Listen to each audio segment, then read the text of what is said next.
నిన్న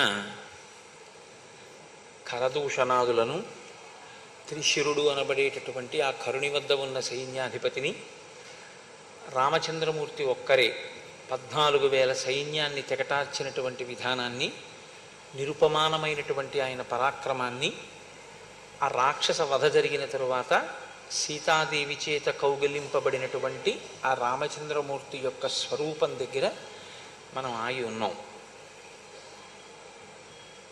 శ్రీరామాయణ ప్రవచనాంతర్భాగంగా గొప్ప గొప్ప తిథులు, చాలా చక్కటి నైమిత్తిక తిథులు రావడం ఒక అదృష్ట హేతువు.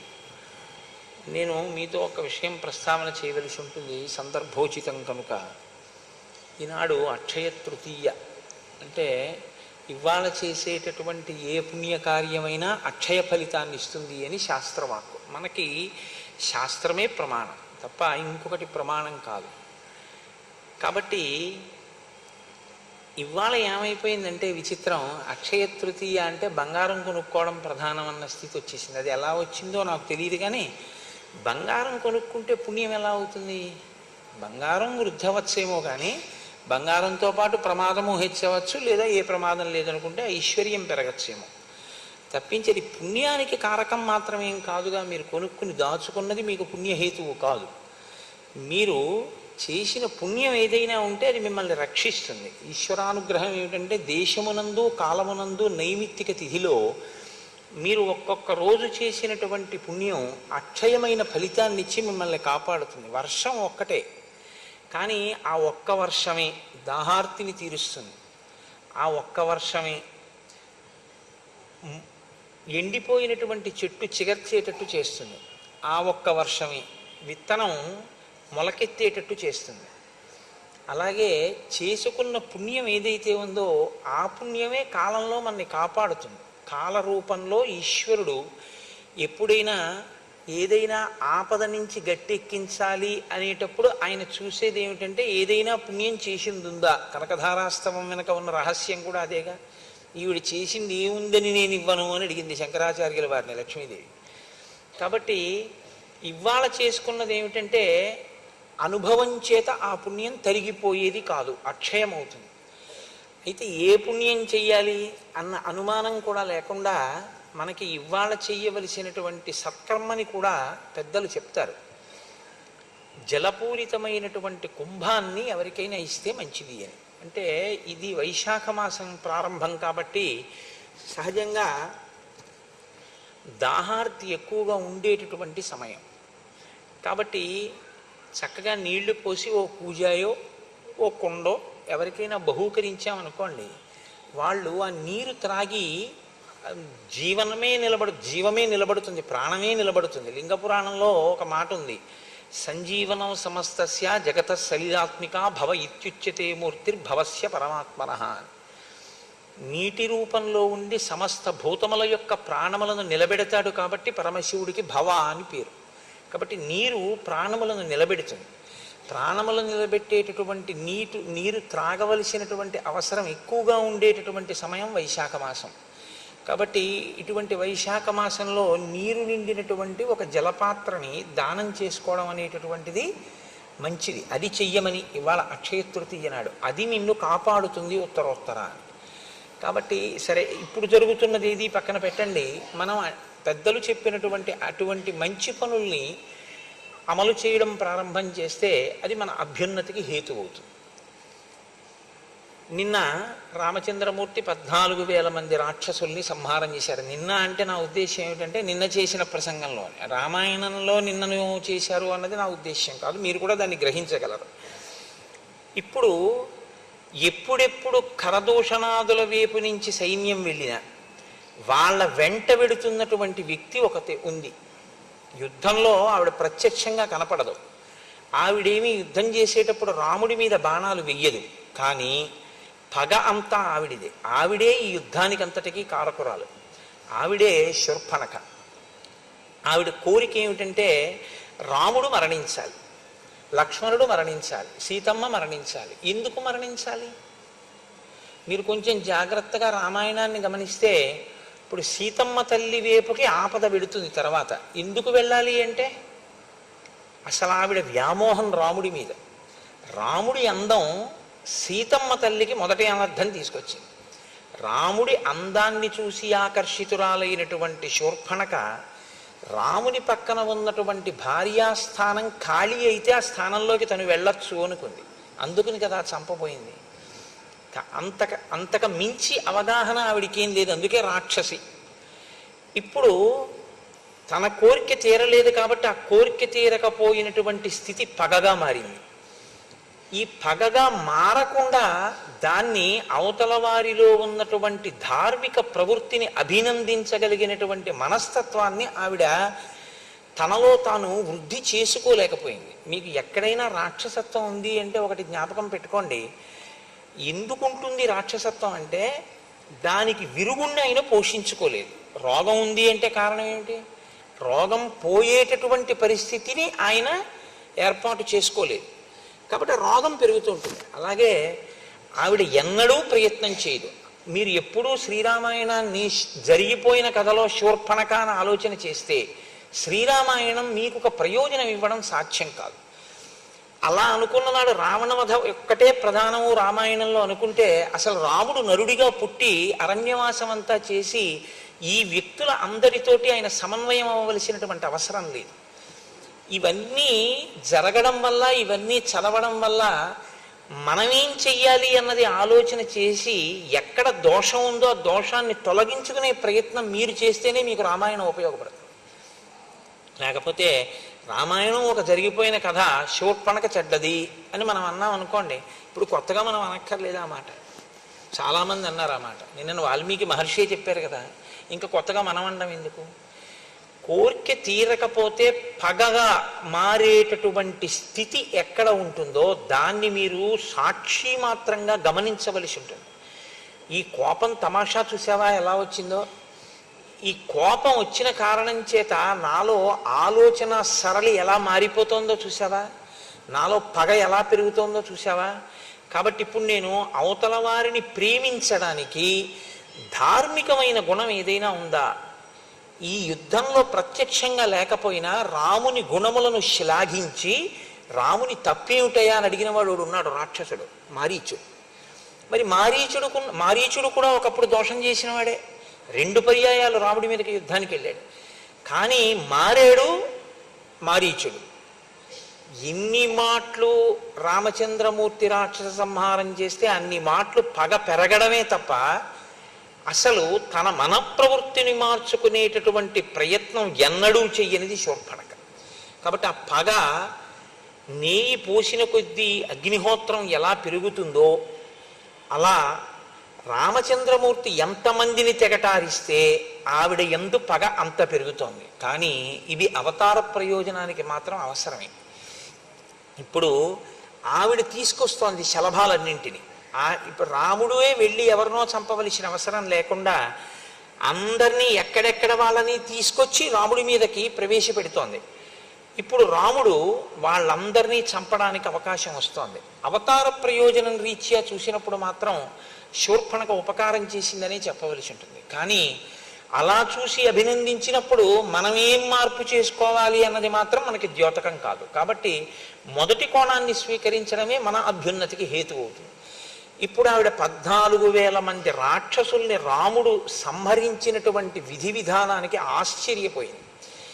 ఇంత తక్కువ సమయంలో ఇంతమంది రాక్షసుల్ని పడగొట్టడమా? అక్కడతో ఆవిడ బుద్ధి ఏం మారలేదు. ఆవిడ వెంటనే ఇప్పుడు ఖరదూషణాదులు మరణించారు కాబట్టి తిన్నగా వెళ్ళి లంకలో ఉన్నటువంటి రావణుని యొక్క సభలో రావణాసురుడి ముందు పడింది.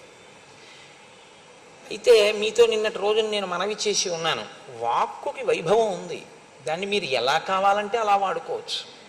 ఆ వాక్కుతో అభ్యున్నతిని పొందొచ్చు, ఆ వాక్కుతోటే పతనమైపోవచ్చు కూడా. ఎక్కడ ఎలా మాట్లాడాలో తన ప్రయోజనాన్ని సిద్ధింప చేసుకోవడానికి అలా మాట్లాడుతుంటుంది. ఇప్పుడు రావణుని యొక్క దృష్టి బాగా తన వైపుకి ప్రసరించడం కోసం రావణునికి పెద్ద ప్రమాదం వస్తోంది అని మాట్లాడడం ప్రారంభం చేసింది. అప్పుడు కదా రావణుడు దృష్టి పెడతాడు. నాకు ప్రమాదం వచ్చింది, నేను ఇలా చేశాను, నేను ఏదో వెళ్ళాను, చంపారన్నారు అనుకోండి. ఆయన ఇంకొకళ్ళ గురించి ఆలోచించే అంత గొప్ప స్వభావం ఉన్నవాడేం ఆయన కాడు. కాబట్టి ఊరుకోవచ్చు. ఇప్పుడు తన పగ తీరాలంటే రావణుని యొక్క దృష్టి అటువైపుకి తిప్పాలి. అటు తిప్పడానికి అనుకూలమైనటువంటి మాట ప్రారంభం చేసింది. వెళ్ళి అక్కడ పడ్డప్పుడు ఆ రావణుడు ఎలా ఉన్నాడు అన్నదాన్ని మహర్షి వర్ణన చేస్తారు. సా దదర్శ విమానాగ్రే రావణం దీప్త తేజసం ఉపోపవిష్టం సచివై మరుద్భిరివవాసవం. పుష్పక విమానంలో ఆ దేవతల మధ్యలో కూర్చున్నటువంటి ఇంద్రుడు ఎలా ఉంటాడో అలా ప్రకాశిస్తూ ఆయన కూర్చుని ఉన్నాడు. అది ఆ విమానంలో ఆయన కూర్చున్నటువంటి స్థితి అంటే వాల్మీకి మహర్షి యొక్క గొప్పతనం అంతా ఎక్కడుందంటే రావణాసురుని యందు ఒక దీప్తి ఉంటే, ఒక తేజస్సు ఉంటే ఆయన దాన్ని ఏమీ సమర్థించకుండా దాన్ని పక్కన పెట్టేసి ఆయన ఏం మాట్లాడరు. తపస్సు చేసి సంపాదించినటువంటి తేజస్సు ఏది ఉందో ఆ తేజస్సు గురించి మాట్లాడతారు, అధర్మం ఏదుందో అధర్మం మాట్లాడతారు. మీరు ఇంత గొప్ప తేజస్సు దేనివల్ల హరించుకుపోతుందో మీరు చూసుకోవలసి ఉంటుంది. అది మీరు గమనించినప్పుడు అది మీలో పెరగకుండా మిమ్మల్ని మీరు నియంత్రించుకునేటటువంటి అవకాశం మనకి కలుగుతుంది. కాబట్టి ఉపోపవిష్టం సచివై మరుద్భిర్వ్యవాసవం ఆసీనం సూర్య సంకాశే కాంచనే వరమాసనే రుక్మవేది గతం ప్రాజ్యం జ్వలంతమివ పావకం. ఆయన కూర్చున్నటువంటి బంగారు సింహాసనం సూర్యకాంతి ఎలా ఉంటుందో అలా ఉంది. బంగారు ఇటుకలతో చేయబడినటువంటి హోమవేది యందు ప్రజ్వరిల్లినటువంటి అగ్నిహోత్రము యొక్క దీప్తి ఎలా ఉంటుందో ఆయనలోంచి వస్తున్నటువంటి కాంతి అలా ఉంది. దేవగంధర్వ భూతానాం ఋషీణంచ మహాత్మనాం అజేయం సమరే శూరం వ్యాప్తానన వివాంతకం. ఆయన దేవతల యందు, గంధర్వుల యందు, సమస్త భూతముల యందు, ఋషుల యందు, మహాత్ముల యందు వైరము కలిగి ఉండి వారందరినీ కూడా ఓడించి వారి చేత అజేయుడైన వాడు. బ్రహ్మగారి యొక్క వరం ఉంది కాబట్టి వాళ్ళెవ్వరూ ఇన్ని సంహరించలేరు. అజేయం సమరే శూరం, ఏ యుద్ధమునందు వారి చేత ఓడింపబడనటువంటి పరాక్రమం ఉన్నవాడు. వ్యాప్తాన వివాంతకం, ఆయన వ్యాప్తానన వివాంతకం, నోరు తెరిచినటువంటి మృత్యుదేవత ఎలా ఉంటుందో అలా ఉన్నాడు. తేజస్సు ఎంత గొప్పదైనా కావచ్చు, కానీ ఆ తేజస్సు ఎందుకు పనికొచ్చిందంటే ఒక మృత్యుదేవత యొక్క తేజస్సు ఎలా ఉంటుందో, నోరు తెరిచినటువంటి మృత్యుదేవత ఏం చేస్తుంది? కబళించేస్తుంది, తినేస్తుంది. ఈయన పరిస్థితి కూడా ఏమిటంటే ఎవరు కనపడితే వాళ్ళని తినేస్తాడు. అంటే తన తపస్సు దేనికి వినియోగిస్తున్నవాడు అంటే ఇతరులను ఖేద పెట్టడానికి, తను అనుభవించాలనుకున్న దాన్ని అనుభవించడానికి తప్ప అది ఒక ధార్మిక మార్గంలో ఉపయోగపడేటటువంటి తపస్సు కాదు.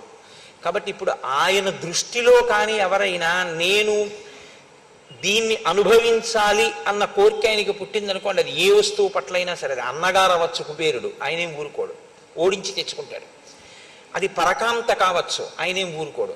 కాబట్టి ఆయన తేజస్సు, ఆయన తపస్సు దేనికి పనికొచ్చాయి అన్నది మీరు చూడవలసి ఉంటుంది. మీరు శ్రీరామాయణంలో అనసూయమ్మని చూశారు. అనసూయమ్మ తపస్సు చేసింది. ఆవిడ తపస్సు దేనికి పనికొచ్చింది అంటే క్షామం వచ్చినప్పుడు గంగని ప్రవహింపచేసి చెట్లు చిగర్చేటట్టు చేసి కొన్ని వేల మందికి భోజనం పెట్టి బతికించడానికి ఆవిడ తపస్సు పనికొచ్చింది. ఒక పతివ్రత యొక్క భర్త మరణిస్తే ఆ భర్తని మళ్ళీ ప్రాణం పొయ్యడానికి, ఆయన్ని పునరుజ్జీవితుణ్ణి చేయడానికి ఆవిడ తపస్సు పనికొచ్చింది. రావణుడి తపస్సు దేనికి పనికొస్తుంది? తను కోరుకున్న వస్తువుని తాను అనుభవించడానికి పనికొస్తుంది. ఇదే రాక్షసత్వం అంటే. ఇంతకన్నా వేరే ఏముండదు. మీరు పుణ్యం చేశారా, ధార్మికంగా ఉండడం అంటే మీరు ఏదో ఆ పూజ చేశారా, ఇది పెద్ద లెక్కలోకి వచ్చేటటువంటి విషయం కాదు. మీకు ఈశ్వరుడు ఇచ్చినటువంటి విభూతిని పుణ్య ఫలితంగా మీరు పొందినటువంటి అనుగ్రహం ఏ రూపంలో మీ యందు ప్రసరించిందో దాన్ని మీరు సమాజపరం చేస్తారా? మీరు సమాజ అభ్యున్నతి కొరకు విశ్వమునందు విశ్వనాథుణ్ణి దర్శనం చేసి విశ్వము యొక్క అభ్యున్నతి కొరకు ఈశ్వరుడు మీకు ఇచ్చినటువంటి విభూతిని మీరు ఉపయోగించగలరా? సనాతన ధర్మంలో ఒక్కటే సిద్ధాంతం, మీకు ఏది కలిగినా అది కష్టం కానివ్వండి, సుఖం కానివ్వండి, పుణ్యం కానివ్వండి, పాపం కానివ్వండి, లేకపోతే ఇవాళ కలిగినటువంటి సంతోషం కానివ్వండి, దుఃఖం కానివ్వండి, వీటికి కారణం మీరు చేసుకున్న కర్మయే. ఆ కర్మలో అంతర్భాగమే తపస్సైనా, యజ్ఞమైనా, యాగమైనా. చేసింది యజ్ఞం, చేసింది యాగం, చేసింది తపస్సు, దానివల్ల వచ్చింది కొంత ఫలితం. కానీ ఆ ఫలితాన్ని నువ్వు ఎలా వాడుతున్నావు దాన్ని బట్టి నువ్వు రాక్షసుడివా మనిషివా నిర్ణయించవలసి ఉంటుంది. నువ్వు లోకానికి పనికొచ్చేవాడివా పనికిరాని వాడివా అన్నది ఈశ్వరుడు అక్కడ నిర్ణయం చేస్తాడు, ఇవ్వడం ఇస్తాడు. ఉపయోగించుకోవడం అన్న దాన్ని బట్టి ఈశ్వరుడు మీ అభ్యున్నతిని నిర్ణయం చేస్తాడు. ఇచ్చిన దాన్ని దుర్వినియోగం చేస్తే ఇక ఈ వస్తువు ఉండడం ప్రమాదం అనుకున్నప్పుడు ఈశ్వరుడు దాన్ని తీసేస్తాడు. ఎలా తీసేస్తాడు అంటే, దేనిలోంచి ఆ విభూతి ప్రసరిస్తోందో అసలు ఆ మూలమే పడిపోతుంది. చిట్ట చివర సుందరకాండలో తదేవ ఫలమన్వేతి ధర్మస్య ధర్మనాశన ప్రాప్తం ధర్మఫలం తావద్భవత నాత్ర సంశయ అంటూ, ఇది ఉంటే తప్ప అనుభవించడం కుదరదు, దీంతోనే అనుభవించాలి. ఏదైనా చేసినా దీంతోటే, అనుభవించినా దీంతోటే. కాబట్టి దీన్నే తీసేస్తాడు ఈశ్వరుడు. ఆ స్థితి రాకుండా ఉండాలి అంటే జాగ్రత్త ఎక్కడ వహించవలసి ఉంటుంది అంటే, నేను పుణ్యకార్యాచరణం చేస్తున్నాను, నేను సంపాదించాను కాబట్టి నేను ఎలాగైనా అనుభవిస్తానో, నన్ను కాదనేవాడెవడన్నది కాదు.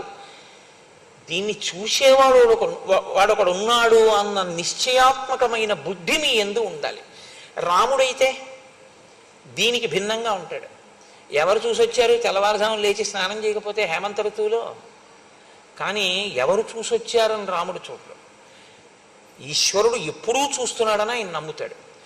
ఆయన నమ్మాడు కాబట్టి ఆయన నడవడి అలా ఉంటుంది. అందుకని ఆయన ధర్మాత్ముడు కాగలిగాడు. ఆ ధర్మం ఆయన్ని రక్షించింది. అది విడిచిపెడతాడు. తను తెలుసుకున్న శాస్త్రాన్ని, తనకి ప్రకాశించిన విభూతిని తాను ఎలా ఉందామనుకుంటున్నాడో దానికి అనుగుణంగా సమర్థించుకునే రీతిలోకి మారుస్తాడు. ఇది చాలా ప్రమాదకరమైన ప్రజ్ఞ. మీరు బాగా గుర్తుపెట్టుకోండి. పోతన గారి మాటల్లో చెప్పాలంటే, జ్ఞాన కలునిలోని శారదయువోలే. అంటే ఋషి హృదయము అని ఒకటి ఉంటుంది. ఋషి ఒక విషయాన్ని ఈ ప్రయోజనం కోసం చెప్తున్నాను అనుకునే చెప్తారు ఆయన. కానీ తనకి ప్రజ్ఞ ఉంది కదా అని, ఒక శ్లోకాన్ని ఎలాగైనా అన్వయం చేయగలిగిన శక్తి తనకు ఉంది కదా అని మీరు అన్వయం చేయడం కానీ, లేదా మీరు ఒక తప్పు చేసి ఆ తప్పుని సమర్థించుకోవడానికి శాస్త్రవాక్కుని మీకున్నటువంటి పాండిత్యాన్ని సాధనంగా తీసుకుని మీరు సమర్థించుకునే ప్రయత్నం చెయ్యడం కానీ ప్రమాదహేతువే. అప్పటికి బాగున్నట్టు ఉంటుందేమో, కానీ అది మాత్రం మీకు అభ్యున్నతి హేతువు కాదు. రావణుడి జీవితం అంతా అంతే. ఆయన చదువుకోలేదని మీరు అనుకోకూడదు. ఆయన చదువుకున్నవాడే, ఆయన తపస్సు చేసినవాడే. కానీ ఆయన చదువుకున్న శాస్త్రం ఆయనకి ఎందుకు పనికి వస్తుందంటే, తను చేసిన తప్పుని శాస్త్రం సమర్థిస్తోందన్నట్లుగా మాట్లాడే ప్రయత్నం చేస్తూ ఉంటాడు. ఇదే ఆయన కొంప ముంచేసింది ఆఖరికి. రాముడైతే అలా కాదు. శాస్త్రం ఏం చెప్పిందో అది నేను చెప్తున్నానని చెప్తాడు అంతే. శాస్త్రానికి రాముడు కట్టుబడతాడు, వేదానికి రాముడు కట్టుబడతాడు. వేదాన్ని తనకు అనుగుణంగా, శాస్త్రాన్ని తనకు అనుగుణంగా మార్చి మాట్లాడి తన ప్రయోజనాన్ని సిద్ధింపజేసుకునే ప్రయత్నం రావణుడు చేస్తాడు. వేదం ఏం చేయగలదు మన్ని అన్న తృణీకార భావం అసలు ఆ ప్రవర్తనలో ఉంది. ఏం చెయ్యగలదో రాముడి రూపంలో వచ్చి చేసి చూపించింది. ఎందుకు చేసి చూపించింది అని అనవలసి ఉంటుందంటే, వేదము ఒకటి, ఈశ్వరుడు ఒకటి కాదు. మీరు ఎప్పుడూ ఈ విషయాన్ని బాగా జ్ఞాపకం పెట్టుకోవాలి. వేదము వేరండి, ఈశ్వరుడు వేరండి అని మీరు అనకూడదు. ఎందుకంటే ఈశ్వరుని యొక్క ఊపిరియే వేదం. ఈశ్వరుని యొక్క ఊపిరి వేదము అని నేను అన్నప్పుడు నేను ముందా, నా ఊపిరి ముందా? భవతి అని సంస్కృతంలో ఒక మాట, అంటే ఉన్నాడు. ఉన్నాడు అన్న మాట ఎప్పుడు వాడతారు? ఆయన ఊపిరి తీస్తే. నేను మొట్టమొదట ఊపిరి ఎప్పుడు తీశానో అప్పుడు నేను ఉన్నాను, నా యొక్క అస్తిత్వము ప్రకటింపబడింది. నా ఊపిరి ఎప్పుడు ఆగిపోతే అప్పుడు ఇక లేరు కోటేశ్వరారు, ఆయన శరీరం పోయిందని గుర్తు. ఊపిరిని బట్టి ఉన్నాడు. ఇప్పుడు ఊపిరికి ఆయనకి ఏమైనా భేదం ఉందా? ఊపిరే ఆయన, ఆయనే ఊపిరి. ఆయన భవతి అనబడాలి అంటే ఆయన ఊపిరే హేతు అయి ఉంటుంది. యావత్ పవనో నివసతి దేహే తావత్ పృచ్చతి కుశలంగేహే గతవతి వాయో దేహాపాయే. అయినప్పుడు ఈశ్వరుడు ఈశ్వరుని యొక్క ఊపిరి ఎలా తేడా అవుతుంది? కాదు. వేదము అంటే వేదాన్ని నమ్మడము అంటే ఈశ్వరుణ్ణి నమ్మడమే, వేదాన్ని గౌరవించడము అంటే ఈశ్వరుణ్ణి గౌరవించడమే. శంకర భగవత్పాదులకి వేదం అంటే అంత గౌరవము అంటే వేదాన్ని గౌరవించినప్పుడు ఒకటి, ఈశ్వరుణ్ణి గౌరవించినప్పుడు ఒకటి అని మీరు అర్థం చేసుకోకూడదు. వేదమే ఈశ్వరుడు. కాబట్టి ఇప్పుడు వేదాన్ని మీరు దుర్వినియోగం చేసే ప్రయత్నం చేస్తే, మీకు అనుకూలంగా మీరు సమర్థించుకునే ప్రయత్నం చేస్తే, వేదం చెప్పిన విషయాన్ని మీరు చేస్తున్న పనులను సమర్థించడానికి మీ పాండిత్యాన్ని వాడితే ఈశ్వరుడి పట్ల దోషం కిందే అది లెక్కలోకి వస్తుంది. కాబట్టి ఇప్పుడు మీ శత్రుత్వం ఎవరితో వెళ్ళి పడుతుంది? ఈశ్వరుడితోటే పడుతుంది. అందుకే శాస్త్ర ప్రమాణమునకు వేద ప్రమాణమునకు కట్టుబడి ఉండాలి. అందుకే శంకర భగవత్పాదులు అవతార పరిసమాప్తి యందు వేదో నిత్యమధీయతాం తదుదితం కర్మ స్వనుష్ఠీయతాం అంటూ దుస్తర్కాస్తు విరమ్యతాం అంటారు. దుస్తర్కము చేయవద్దు. నీకున్న వాక్కు ఏదుందో దాని శృతి ప్రమాణమును నిలబెట్టడానికి ఉపయోగించంతే తప్ప నీ పాండిత్యం నీ తెలివితేటలు వక్రంగా వాడవద్దు. వక్రంగా అంటే నీ హృదయానికి అనుగుణంగా వేదాన్ని చెప్పద్దు. వేదం యొక్క హృదయానికి అనుగుణంగా వేదాన్ని చెప్పు, అనుష్ఠించు. ఇక్కడే తేడా వస్తుంది ఆయనకి. కాబట్టి ఇప్పుడు దేవగంధర్వభూతానాం ఋషీణాంచ మహాత్మనాం అజేయం సమరే శూరం వ్యాప్తానన వివాంతకం. ఈయన స్నిగ్ధ వైడూర్య సంకాశం తప్త కాంచన కుండలం సుభుజం శుక్లదశనం మహాస్యం పర్వతోపమం. మహర్షి ఆయన యొక్క భౌతికమైన ఆకృతి వైభవాన్ని వర్ణన చేస్తున్నారు. స్నిగ్ధ వైడూర్య సంకాశం, వైడూర్య మాణిక్యం ఎలా ఉంటుందో అటువంటి నల్లటి కాంతి కలిగిన వాడు. తప్త కాంచన కుండలం, చెవులకు పెట్టుకున్నటువంటి కుండలములు బాగా కాల్చినటువంటి బంగారముతో చేయబడినవి ధరించి ఉన్నాడు. సుభుజం, మంచి గుండ్రంగా ఉన్నటువంటి భుజములు కలిగిన వాడు. శుక్లదశనం, తెల్లని పళ్ళున్నవాడు. మహాస్యం, పెద్ద ముఖమున్నవాడు. పర్వతోపమం, ఒక పర్వతం వచ్చి కూర్చుంటే ఎలా ఉంటుందో అంత గంభీరమైన ఆకృతి కలిగినటువంటి వాడు. విష్ణు చక్ర నిపాతైశ్చ శతసో దేవ సంయుగే అన్యైః శస్త్ర ప్రహారైశ్చ మహాయుద్ధేషు తాడితం. ఆయన శరీరం మీద, ఆ భుజముల మీద, చేతుల మీద విష్ణు చక్రము చేత కొట్టబడినటువంటి దెబ్బలున్నాయి. ఇది బాహ్యంలో ఆయన అంత గొప్ప గొప్ప యుద్ధాలు చేశాడు. విష్ణు చక్రం ఆయన ఏం చేయగలిగింది అంటే, ఓసారి ఆయనకు వచ్చి తగిలితే ఓ గాయం అయింది తప్ప విష్ణు చక్రం ఆయన్ని పరిమార్చలేకపోయింది, చంపలేకపోయింది. అంతవరకు బాగానే ఉంటుంది, గొప్పతనంగా చెప్పడానికి బాగుంటుంది. కానీ విష్ణువు స్థితికారుడు. ఆయన ఎప్పుడూ ధర్మాన్ని నిలబెట్టేటటువంటి ప్రయత్నం చేస్తుంటాడు. ఆయనతో యుద్ధం వచ్చి ఆయన చేతిలోంచి చక్రాన్ని నీ మీద ప్రయోగించవలసి వచ్చిందంటే నువ్వు ఎంత దుర్మార్గుడు అయి ఉండాలి. ఇది ఋషి హృదయం. ఇది చూడమని తప్ప విష్ణు చక్రం పెట్టి కొడితే విష్ణు చక్రం దెబ్బలున్నాయండి, అంత పరాక్రమవంతుడండి అని మిమ్మల్ని చెప్పమని కాదు ఆయన ఉద్దేశ్యం. ఎప్పుడూ ధర్మాన్ని నిలబెట్టేటటువంటి ప్రయత్నం చేసేటటువంటి విష్ణువు చక్రం పెట్టి కొట్టవలసి వచ్చింది అంటే వీడు ఎంత అధర్మంలో ఉండేటటువంటి వాడు అన్నది మీరు అర్థం చేసుకోవాలి. పోను ఒక్క విష్ణువా, సమస్త దేవతల యొక్క ఆయుధముల దెబ్బలు ఆయన ఒంటి మీద ఉన్నాయి, అయినా చావలేదు. అంటే అంత పెద్ద తపస్సు చేశాడు. 10,000 సంవత్సరములు బ్రహ్మగారి గురించి తపస్సు చేశాడు. కాల్సన దేనికది? 10 తలకాయలు కోసుకున్నాడు. బ్రహ్మగారు ప్రత్యక్షమయ్యారు. నీ పాదముల యందు చిక్కు చెదరని భక్తి ప్రపత్తులు కావాలని ఒక్క మాట అని ఉండి ఉంటే రావణుడు ఏ స్థితిని పొంది ఉండేవాడు. కానీ అలా అనలేకపోయాడు. ఈ దెబ్బలన్నీ ఎందుకు వచ్చాయంటే ఆ తపస్సు వలన నేను అజేయుడననేటటువంటి అహంకారంలోంచి పుట్టుకొచ్చాయి. కాబట్టి ఇప్పుడు ఆయన తపస్సు, ఆయన తేజస్సు ధర్మాన్ని రక్షించడానికి పనికొచ్చింది కాదు. ఆయన ఏం చేస్తూ ఉంటాడు? ఆహతాంగం సమస్తైశ్చ దేవ ప్రహరణైస్తథా అక్షోభ్యానాం సముద్రాణం క్షోభణం క్షిప్రకారిణం. ఎప్పుడూ కూడా దేవతలతో యుద్ధం చేస్తూ సముద్రములను కూడా క్షోభింపచేస్తూ ఆయన ఉంటాడు. క్షేత్తారం పర్వతేంద్రాణం సురాణంచ ప్రమర్దనం. పెద్ద పెద్ద పర్వతాల్ని కూడా గాలిలోకి బంతులు విసిరినట్టు విసరగలడు. అంటే అంతటి భుజ పరాక్రమము, అంతటి బలం ఉన్నవాడు. సురాణాంచ ప్రమర్దనం, ఎప్పుడూ కూడా దేవతల్ని ఇబ్బంది పెట్టి దేవతల్ని మర్దిస్తూ ఉంటాడు. ఉచ్చేత్తారంచ ధర్మాణం, ధర్మము ఎక్కడుందో అక్కడ దాన్ని ధ్వంసం చేసే ప్రయత్నం చేస్తాడు, ధర్మమునకు హాని కల్పిస్తాడు. పరదారాభివర్షణం, ఇతరుల యొక్క భార్యలను తన భార్యగా చేసుకుని అనుభవించాలనేటటువంటి మిక్కుటమైన కోరిక కలిగిన వాడు. ఇంతకన్నా దారుణమైనటువంటి లక్షణం ఇంకొకటి ఉండక్కర్లేదు. కాబట్టి ఇటువంటి వాడు. ఈయన దేవతల్ని ఎంతగా మర్దించాడంటే ఉత్తరాఖండలో రావణాసురుడి గురించి ఒక విషయం చెప్తుంటారు. ఆయన ఒకప్పుడు మరుత్తనబడేటటువంటి రాజు యజ్ఞం చేస్తుంటే అక్కడికి వెళ్ళాడు. వెడితే అక్కడే ఇంద్రుడు, వరుణుడు, కుబేరుడు, యముడు మొదలైనటువంటి దేవతలు ఉన్నారు. రావణాసురుణ్ణి చూడగానే అక్కడ ఉంటే ఎక్కడ మర్దిస్తాడో అన్న భయం చేత వాళ్ళు జంతువులను ఆశ్రయించి వాటిలో వెళ్ళిపోయారు. ఇంద్రుడు ఒక నెమలిలోకి ప్రవేశించాడు, వరుణుడు ఒక హంసలోకి వెళ్ళిపోయాడు, కుబేరుడు ఒక తొండలోకి వెళ్ళిపోయాడు, యముడు ఒక కాకిలోకి వెళ్ళిపోయాడు. ఆ తర్వాత వచ్చాడు, ఆ మరుచుతో యుద్ధం చేశాడు, వెళ్ళిపోయాడు, ఆ గొడవ అయిపోయింది. అయిపోయిన తర్వాత వీళ్ళు నలుగురు బయటకు వచ్చారు. సమయానికి రావణుడి కంట పడకుండా మీ శరీరంలో మేము దాక్కునే అవకాశం ఇచ్చారు కాబట్టి మీకు వరాలు ఇస్తున్నామని అప్పుడు ఈ 4 ప్రాణులకు వాళ్ళు వరాలు ఇచ్చారు.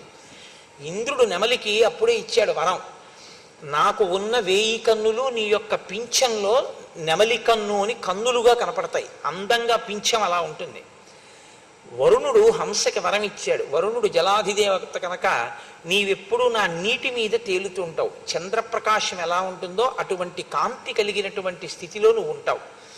కుబేరుడు తొండక వరం ఇచ్చాడు, నీ తల పెద్దదిగా ఉండి ఆహారమును నిల్వ చేసుకోగలిగిన స్థితిని పొంది బంగారు రంగులో ఉంటావని.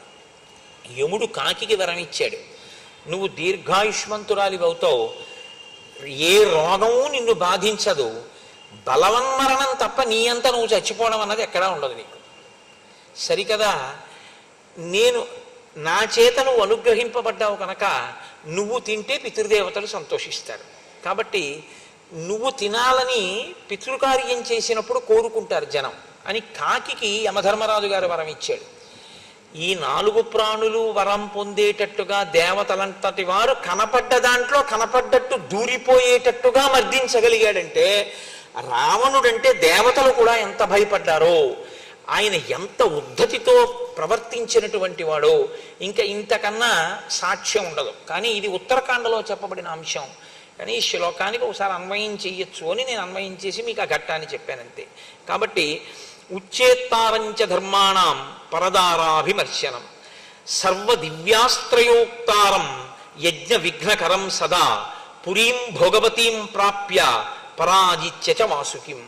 ఈయన పాతాళలోకానికి వెళ్ళి ఒకానొకప్పుడు వాసుకిని ఓడించాడు. ఎందుకు ఓడించడం అంటే మీకు రామాయణంలో 2 పాత్రలు కనపడతాయి, ఒకడు వాలి, ఒకడు రావణుడు. వీళ్ళిద్దరికీ పని ఏమిటంటే ఇద్దరూ కూడా ప్రతిరోజు ఇవాళ మనం ఎవరి మీదకి యుద్ధానికి వెళ్ళాలని అడుగుతూ ఉంటారు.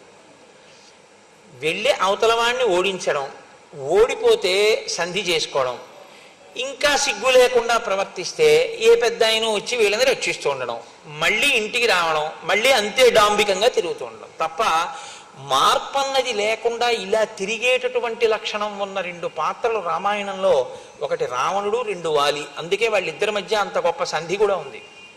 కాబట్టి పురీం భోగవతీం ప్రాప్య పరాజిత్య చ వాసుకిం తక్షకస్య ప్రియాం భార్యాం పరాజిత్య జగహారయః. ఈయన తక్షకుని ఓడించి ఆయనకి ప్రియమైన భార్యని అపహరించి తెచ్చుకున్నాడు. కైలాస పర్వతం గత్వా విజిత్య నరవాహనం, కైలాస పర్వతానికి వెళ్ళి ఉత్తర దిక్కున ఉన్నటువంటి కుబేరుణ్ణి ఓడించాడు. కుబేరుడు అన్నగారు. అసలు ఉత్తరాఖండలో ఆ అన్నగారు పరిపాలించినటువంటి సామ్రాజ్యాన్ని ఆక్రమించాడు. రావణుడు వెడితే కుబేరుడు అడిగాడు, తమ్ముడా రా, ఇద్దరం కలిసి పరిపాలిద్దాం అన్నాడు. నాకు అలా వీల్లేదు, నువ్వు వెళ్ళిపోతావా, నేను ఉండనా అంటే విశ్రవసో బ్రహ్మని అడిగాడు. వాడికి అహంకారంతో పోయే కాలం దాపురించింది, నువ్వు ఉత్తర దిక్కుకు వెళ్ళిపో అంటే అప్పుడు అలకాపురి నిర్మించుకుని ఆయన కైలాస పర్వతం పక్కకి వెళ్ళిపోయాడు. రావణుడు లంకారాజ్యాన్ని హస్తగతం చేసుకున్నాడు. మొట్టమొదట కుబేరుడు పరిపాలించిన దాన్ని తనుగుచ్చుకున్నాడు. అన్నగారైనటువంటి కుబేరుడి దగ్గర ఉన్న పుష్పక చూడండి, రామాయణంలో రాముడు అంటాడు, ధర్మం అర్థంచ కామంచ పృథివీంచాపి లక్ష్మణ ఇచ్చాపి భవతామర్థే ఏతత్ ప్రతిశృణోమితే అంటాడు. నేను ధర్మం కాని అర్థం కాని కామం కాని ఏదైనా అనుభవిస్తే లక్ష్మణ నేను నా సోదరులతో కలిసి అనుభవిస్తాను తప్ప నా సోదరులు అనుభవించనిది నాకు అక్కర్లేదంటాడు. త్యాగేనైకే అమృతత్వమానసు అని రాముడు తనదైన రాజ్యాన్ని భరతుడికి ఇచ్చేయడానికి సిద్ధపడతాడు. కానీ రావణుడు ఇతరులవి ఏమున్నాయో అవి తనవిగా చేసుకుంటూ ఉంటాడు. వ్యతిరేక పదాలని చెప్పుంటాయి చూసారా, ఎత్తు పల్లం, పొడుగు పొట్టి, చీకటి వెలుగు, ఈ రెండు వ్యతిరేక పదాలు ఎలా ఉంటాయో రామాయణంలో రాముడు రావణుడు అలా ఉంటాడు. నీకు రాముడు నచ్చితే ధర్మపథంలో వెళ్ళచ్చు, నీకు రావణుడు నచ్చితే 10 తలకాయలున్నా వాడికి పడిపోయాయి. కాబట్టి అదే జరుగుతుంది అని కూడా గుర్తు పెట్టుకుని రావణుడిని అనుకరించవలసి ఉంటుంది. కాబట్టి ఆయన కుబేరుణ్ణి ఓడించి ఇవన్నీ తెచ్చుకున్నటువంటి వాడు. ఇంత బలపరాక్రమములున్నటువంటి ఆ రావణాసురుడు పుష్పక విమానంలో కూర్చుని ఉండగా శూర్పణఖ మాట్లాడుతోంది. ఇక్కడ శూర్పణఖ మాట్లాడడం అనేటటువంటి తీరు చాలా గొప్పగా ఉంటుంది ఒక రకంగా. ఎందుకంటే తన కోరిక నెరవేరడానికి అనువుగా రావణాసురుని యొక్క దృష్టిని తన వైపుకి బాగా తిప్పుకోవడానికి వీలుగా మాట్లాడుతుంది. ఆ మాట్లాడడం ఎలా ఉంటుందంటే హఠాత్తుగా నీకు ఉపద్రవం వచ్చింది అని మొదలు పెడుతుంది. నీకు ఉపద్రవం వచ్చింది అంటే ఎవడైనా ముందటి వైపుకి దృష్టి తిప్పుతాడు. కాబట్టి తతశూర్పణఖాదీన రావణం లోకరావణం అమాత్య మధ్యే సంకృత్త పరుషం వాక్యమబ్రవీత్. అమాత్య మధ్య మంత్రుల మధ్యలో కూర్చున్నటువంటి రావణుడి దగ్గరికి వచ్చి ఆమె పరుషమైనటువంటి మాటతో ప్రారంభం చేసింది. ప్రమత్త కామభోగేషు స్వైరవృత్తో నిరంకుశః సముత్పన్నం భయం ఘోరం బోద్ధవ్యం నావబుధ్యసే. నీవు నిరంతరము కామభోగాల్ని అనుభవిస్తూ నిరంకుశుడవై మత్తెక్కి ఉన్నావు. నీకు ఎంత ఘోరమైనటువంటి ఆపద నీ మీద వచ్చి పడిపోతుందో నువ్వు తెలుసుకోవట్లేదు. దీంతో మొదలుపెట్టింది. అంటే ఈ మాట అనేటప్పటికీ ఎవరి దృష్టి అయినా అటువైపుకి వెళ్ళిపోతుందా, వెళ్ళిపోదా? ఏదో కూర్చుని మాట్లాడుకుంటున్నారు అనుకోండి, ఏమిటో మీరు ఇలా సంతోషంగా హాయిగా గడిపేస్తున్నారు, మీకు తెలియట్లేదు ఎంత ఘోరమైన ఆపద మీకు వచ్చేస్తుందో మీకు తెలియట్లేదు అన్నారు అనుకోండి. తర్వాత మాట్లాడదాం ఏంటంటారా, ముందు అది ఆపేసి ఏమిటండి బాబు ఆ ప్రమాదం ఏంటండి అంటారా? ఏదో చూసారా, యువర్ కైండ్ అటెన్షన్ ప్లీజ్ అంటారు. అంటే మీ దృష్టిని దయచేసి మా యందు పెట్టండి అని అడుగుతుంటారు. మీ దృష్టిని మా నుండి మరల్చకండి అని కూడా అడుగుతుంటారు. Do not allow your attention to be diverted by something else while you are transacting with the banker అని కూడా ఓ బోర్డు ఉంటుంటుంది. దృష్టిని ఆకర్షించి మాట్లాడుతుంటారు, ఎందుకంటే అక్కడ బుద్ధి పెట్టాలి అని కోరినప్పుడు. రావణుని యొక్క మనస్సుని ఎలా లాగిందో చూడండి శూర్పణఖ. అంటే తన ప్రయోజనం కొరకు తన పగని సిద్ధింప చేసుకోవడానికి ఆవిడ మనసులో ఎంతగా సిద్ధపడి వచ్చి మాట్లాడుతోందో చూడండి. అంటోంది, సక్తం గ్రామ్యేషు భోగేషు కామవృత్తం మహీపతిం లుబ్ధం బహుమన్యంతే శ్మశానాగ్నిమివ ప్రజాః. ఎప్పుడు క్షణికములైనటువంటి భోగములను అనుభవిస్తూ ఇంద్రియములకు వశపడిపోయినటువంటి రాజు ప్రజల గురించి పట్టించుకోకుండా కేవలం భోగలాలసుడై ఉండిపోతే అటువంటి రాజుని ఎవ్వరూ గౌరవంగా చూడరు. శ్మశానములో ఉన్నటువంటి శవాన్ని కాల్చేటటువంటి అగ్నిహోత్రము కూడా అగ్నిహోత్రమే. అదేం అగ్నిహోత్రం కాకపోలేదు శవాన్ని కాల్చింది కదా అని. కానీ శవాన్ని కాలుస్తున్నటువంటి అగ్నిహోత్రం పవిత్రంగా మనం చూడడం కుదరదు కదా. ఎందుకని అంటే అగ్నిహోత్రం పవిత్రం కాదు అని అనడం మాత్రం కుదరదు. కానీ శవాన్ని కాలుస్తున్నటువంటి అగ్ని ఎలా మంగళకరంగా చూడబడదో అలా కేవలము గ్రామ్యమైనటువంటి భోగముల యందు లాలస కలిగి వానియందే నిరంతరం తిరిగేటటువంటి రాజుని ప్రజలు ఆదరించరు, ఇష్టపడరు. స్వయం కార్యాణి కాలే నానుతిష్టతి పార్థివ సతువై సహ రాజ్యేన తైశ్చ కార్యైర్వినశ్యతి. ఏ రాజు తను స్వయంగా కొన్ని పనులను చూసుకోవలసి ఉంటుందో, ఏ రాజు తప్పకుండా తాను ఆ కార్యముల మీద వ్యక్తిగతంగా తన దృష్టి పెట్టవలసి ఉంటుందో అలా పెట్టకుండా పరిపాలన జరిగిపోతోంది లేని విడిచిపెట్టేస్తాడో అటువంటి రాజు యొక్క కార్యములు నశించిపోతాయి. అంటే ఇవన్నీ ఎవరు చేస్తున్నారు నా ఉద్దేశ్యం? రావణుడు చేస్తున్నాడని. ఏం జరిగింది, ఏ ఆపద వచ్చింది, ఇలాని అలా నువ్వు ఉన్నావని నిరూపించి మాట్లాడుతుంది ఆవిడ. చిట్ట చివరికి రావణుడిదే దోషం, ఇది ఎంత దూరం వెడుతోంది అన్నది చూపిస్తుంది రావణుడి దృష్టిని ఆకర్షించడానికి. త్వంతు బాలస్వభావశ్చ బుద్ధిహీనశ్చ రాక్షస జ్ఞాతవ్యంతు నజానీషే కథం రాజా భవిష్యసి. నువ్వు బాలుడిలా వివేక శూన్యుడివి, నీకు యుక్తాయుక్త విచక్షణ లేదు, బుద్ధిహీనుడవు. ఇలాంటి నీవు ఎలా రాజుగా ఉండగలదని అనుకుంటున్నావు? అయుక్తచారం మన్యే త్వాం ప్రాకృతై శుచివైర్వృత్తం స్వజనం తు జనస్థానం హతం యోనావబుధ్యసే. 14,000 మంది నీ స్వజనులు జనస్థానంలో మరణించారు. నీకు తెలుసా ఆ విషయం? నీకు తెలియదు. నీ గూఢచారులు అంత గొప్పవాళ్ళు, నీ మంత్రులు అంత గొప్పవాళ్ళు. నీకు కనీసం నీ స్వజనం ఇంతమంది చచ్చిపోయారన్న విషయం కూడా నీకు తెలుసుకునేటటువంటి ఆలోచన లేదు. నువ్వు దాని గురించి పట్టించుకోవట్లేదు. ఇంకింతకన్నా దారుణం ఏముంటుంది? 14 సహస్రాణి రక్షసాం క్రూరకర్మణాం హతానైకేన రామేణ కరశ్చ సహదూషణ. 14,000 మంది రాక్షసులు కరదూషణలతో సహా ఒక్క రాముడి చేతిలో తెగటారిపోయారు. ఇప్పుడు ఆయన దృష్టి బాగా అటువైపుకి వెళ్ళేటట్టు మాట్లాడుతోంది. ఋషీణాం అభయం దత్తం కృతక్షేమాశ్చ దండకాః దర్శితంచ జనస్థానం రామేణ క్లిష్టకర్మణాః. అక్కడతో అయిపోయింది అనుకుంటున్నావేమో. రాముడు ప్రతిజ్ఞ చేశాడు, ఋషుల దగ్గర ప్రతిజ్ఞ చేశాడు, దండకారణ్యంలో ఉన్నటువంటి రాక్షసులందరినీ సంహరిస్తానని ప్రతిజ్ఞ చేశాడు. కాబట్టి ఇప్పుడు మాట నిలబెట్టుకోవడానికి ఋషులు హాయిగా తపస్సు చేసుకునేటట్టుగా పరిస్థితిని ఏర్పాటు చేయడానికి రాముడు రాక్షసుల్ని విడిచిపెట్టాడు. ఋషులు అంటే రావణాసురుడికి పడదు. ఆ ఋషుల్ని ఎవడు రక్షిస్తానన్నాడో ఆయన రావణుడికి శత్రువే. కాబట్టి ఇప్పుడు ఆవిడ రామరావణుల మధ్య శత్రుత్వాన్ని ఏ కారణం పెట్టి కల్పించవచ్చో ఆ కారణాన్ని తీసుకొచ్చి అక్కడ పెట్టింది. పెట్టి నాను తిష్టతి కార్యాణి భయేషు నా బిభేతి చ క్షిప్రం రాజ్యచ్యుతో దీనః తృణైస్తుల్యో భవిష్యతి. ఏ రాజు కార్యములను బాగా పట్టించుకోకుండా తిరుగుతుంటాడో, ఏ రాజు వస్తున్నటువంటి భయానకమైన పరిస్థితులను దృష్టిలో పెట్టుకోకుండా నాకేమి లేని ప్రవర్తిస్తూ ఉంటాడో అటువంటి వాడు చాలా త్వరగా రాజ పదవి నుంచి తొలగింపబడి భయమును పొందుతాడు, అందరికీ చులకనైపోతాడు. రావణ, నీకొక మాట చెప్తున్నాను, ఇవాళ నిన్నింత గౌరవిస్తున్నారు, కానీ రాముడు నిన్ను రాచరికం నుంచి తొలగిస్తే, నిన్ను పడగొట్టేస్తే, నీ సింహాసనం పోతే శుష్కై కాష్టైర్భవేత్ కార్యం లోష్టైరపి చపాంసుభిః నతు స్థానాత్ పరిభ్రష్టై కార్యం స్వాత్తు వసుధాధిపైః.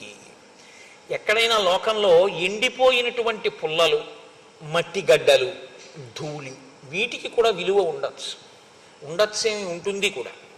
కానీ ఒక్కసారి పదవిని కోల్పోయినటువంటి రాజుకి మాత్రం ఇక గౌరవం ఉండదు.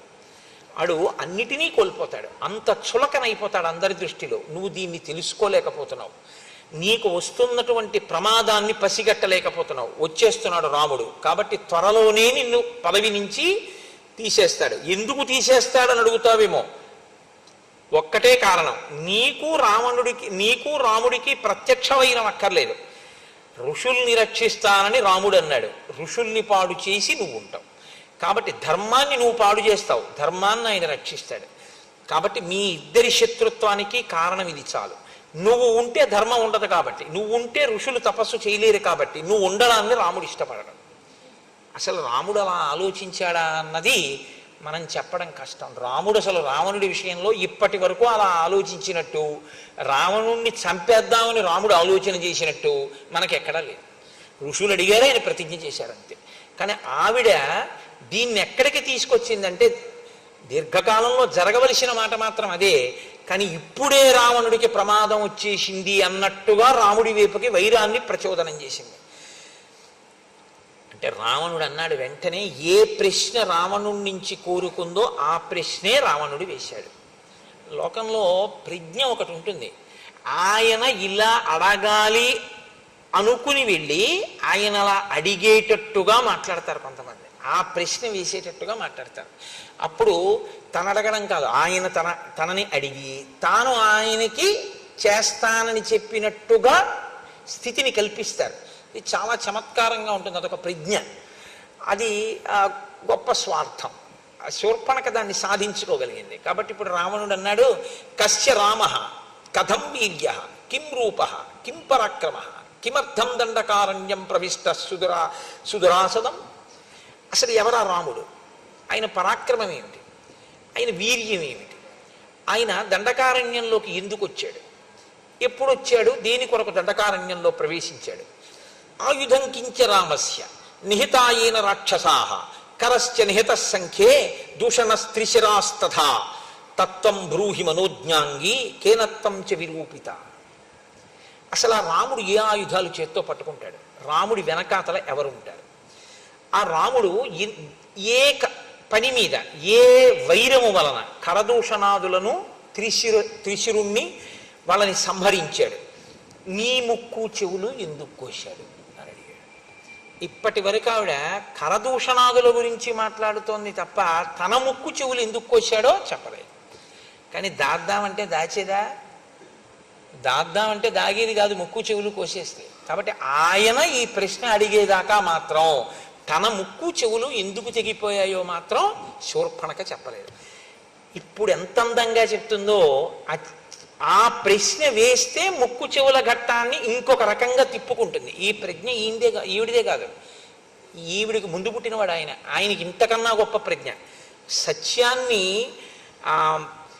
మసిపూసి అసత్యాన్ని తీసుకొచ్చి ప్రవేశపెట్టడంలో శూర్పణఖ రావణుడు ఖచ్చితంగా అన్నా చెల్లెళ్ళి అలాగే ఉంటారు వాళ్ళిద్దరు. కాబట్టి ఇప్పుడు ఆవిడంది దీర్ఘబాహుర్విశాలాక్ష, మనసులో కామం ఎక్కడికి పోతుందండి.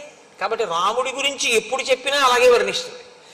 దీర్ఘబాహుర్విశాలాక్ష చీరకృష్ణాజినాంబర కందర్పసమ రూపశ్చ రామో దశరథాత్మజ. రాముడు దీర్ఘమైనటువంటి బాహువులున్నవాడు, ఆజానుబాహుం అరవిందదలాయతాక్షం అని కదా. ఆయన చీరకృష్ణాజినంబర, నారచీర కట్టుకుని కృష్ణాజినం కట్టుకుని ఉన్నాడు. కందర్ప సమరూపశ్చ, మన్మధునితో సమానమైనటువంటి అందము కలిగినటువంటి వాడు. రామో దశరథాత్మజ, దశరథుని యొక్క కుమారుడు రాముడు. శక్రచాప నిభం చాపం వికృష్య కనకాంగదం దీప్తాన్ క్షిపతి నారాచాన్ సర్పానివ మహావిషాన్. ఆయన ఇంద్రుడి యొక్క ధనస్సు ఎలా ఉంటుందో అటువంటి ధనస్సుని చేత్తో పట్టుకుంటాడు. విషసర్పములతో సమానమైనటువంటి నారాచ బాణములను వింటినారికి తగల్చి ప్రయోగిస్తూ ఉంటాడు. నాదదానం శరాన్ ఘోరాన్ నముంచంతం శిలీముఖాన్ న కార్ముకం నికర్షంతం రామం పశ్యామి సంయుగే. ఈ మాటే రావణుడికి బాగా తలకెక్కి రాముడు లేని సమయంలో సీతాపహరణం చెయ్యాలి అనే నిర్ణయానికి కారణమైంది. ఆవిడంది 14,000 మందిని చాలా తక్కువ కాలంలో రాముడు సంహరించాడు. కానీ సంహరించడం అనేటటువంటిది చచ్చిపోయిన వాళ్ళ వల్ల తెలిసింది తప్ప అసలు రాముడు 14,000 మంది వెళ్తే చచ్చిపోవడానికి వెళ్ళి లైన్లో నించున్న వాళ్ళు కాదు. వాళ్ళు యుద్ధానికి వెళ్ళిన వాళ్ళు కాబట్టి వాళ్ళు ప్రయోగించారు, బాణాలు అస్త్రాలు శస్త్రాలు ఆయుధాలు అన్నీ వేశారు. ఇన్నిటిని వేసినప్పుడు ఇన్నిటినీ ఎప్పుడు నిగ్రహించాడో, నిగ్రహిస్తూ ఇంతమందిని ఎప్పుడు చంపాడో, చంపడానికి బాణం ఎప్పుడు తీశాడో, తీసిన బాణాన్ని ధనస్సుకు ఉన్నటువంటి వింటినారికి ఎప్పుడు తొడిగాడో, తొడిగిన దాన్ని వెనక్కి ఎప్పుడు లాగాడో, లాగిన దాన్ని ఎప్పుడు వదిలాడో, వదిలినప్పుడు గురి ఎవరి వంక చూశాడో, ఎప్పుడు వెళ్ళి ఆ బాణం పడిందో నాకు కనపడలేదు. వడగళ్ళవాన పడితే ఏ విధంగా అయితే పైరు పంటలన్నీ ధ్వంసమైపోతాయో అలా ఆయన ధనస్సులోంచి బాణములు పైకి రావడం అన్నది, ఆయన బాణం తీయడం అన్నది, సంధించడం అన్నది అసలు కనపడదు. అంత వేగం అన్నమాట. అసలు ఆ బాణాలు తీస్తున్నాడా అన్నది కూడా కనపడదు, సంధిస్తున్నాడా కనపడదు. ఇది ఎలా ఉంటుందంటే, ఒక ఉదాహరణ చెప్పాలంటే, ఆగిపోతే లెక్క పెట్టగలిగిన ఫ్యాన్ రెక్కలు 5th గేర్లో ఉంటే లెక్క పెట్టలేని ఫ్యాన్ రెక్కలులా ఉంటుందన్నమాట. అంత వేగం. అది చాలా హీనోపమానమేమో, అంతకన్నా ఇంకా నేను ప్రవేశపెట్టడానికి అవకాశం లేక చెప్తున్నాను, ప్రత్యక్షంగా వెంటనే మనసుకు ఎక్కడానికి. అంత వేగంగా ఉంటుంది. రామబాణముల యొక్క వేగాన్ని దేనివల్ల చూడవలసి ఉంటుందంటే ఫలితాన్ని బట్టి చూడవలసి ఉంటుంది. ఇంతమంది చచ్చిపోయారు కాబట్టి బాణాలు వేసాడు అనుకోవాలి తప్ప బాణాలు వేయడం చూడడం మాత్రం కుదరదు. ఎందుకంటే ఆ వేగం అలా ఉంటుంది, అంత వేగంగా వేస్తాడు ఆ బాణాలని. ఇప్పుడు రావణుడికి ఈ మాట విన్నాకే భయం వేసింది. మనం మాత్రం వెళ్ళి ఎదురుగుండా ఎలా నిలబడతాం అనుకున్నాడు. అనుకుని రాముడు లేని సమయంలో సీతాపహరణం చెయ్యాలన్న నిశ్చయం చేసుకోవడానికి కారణం కూడా శూర్పణఖ యొక్క మాటలే.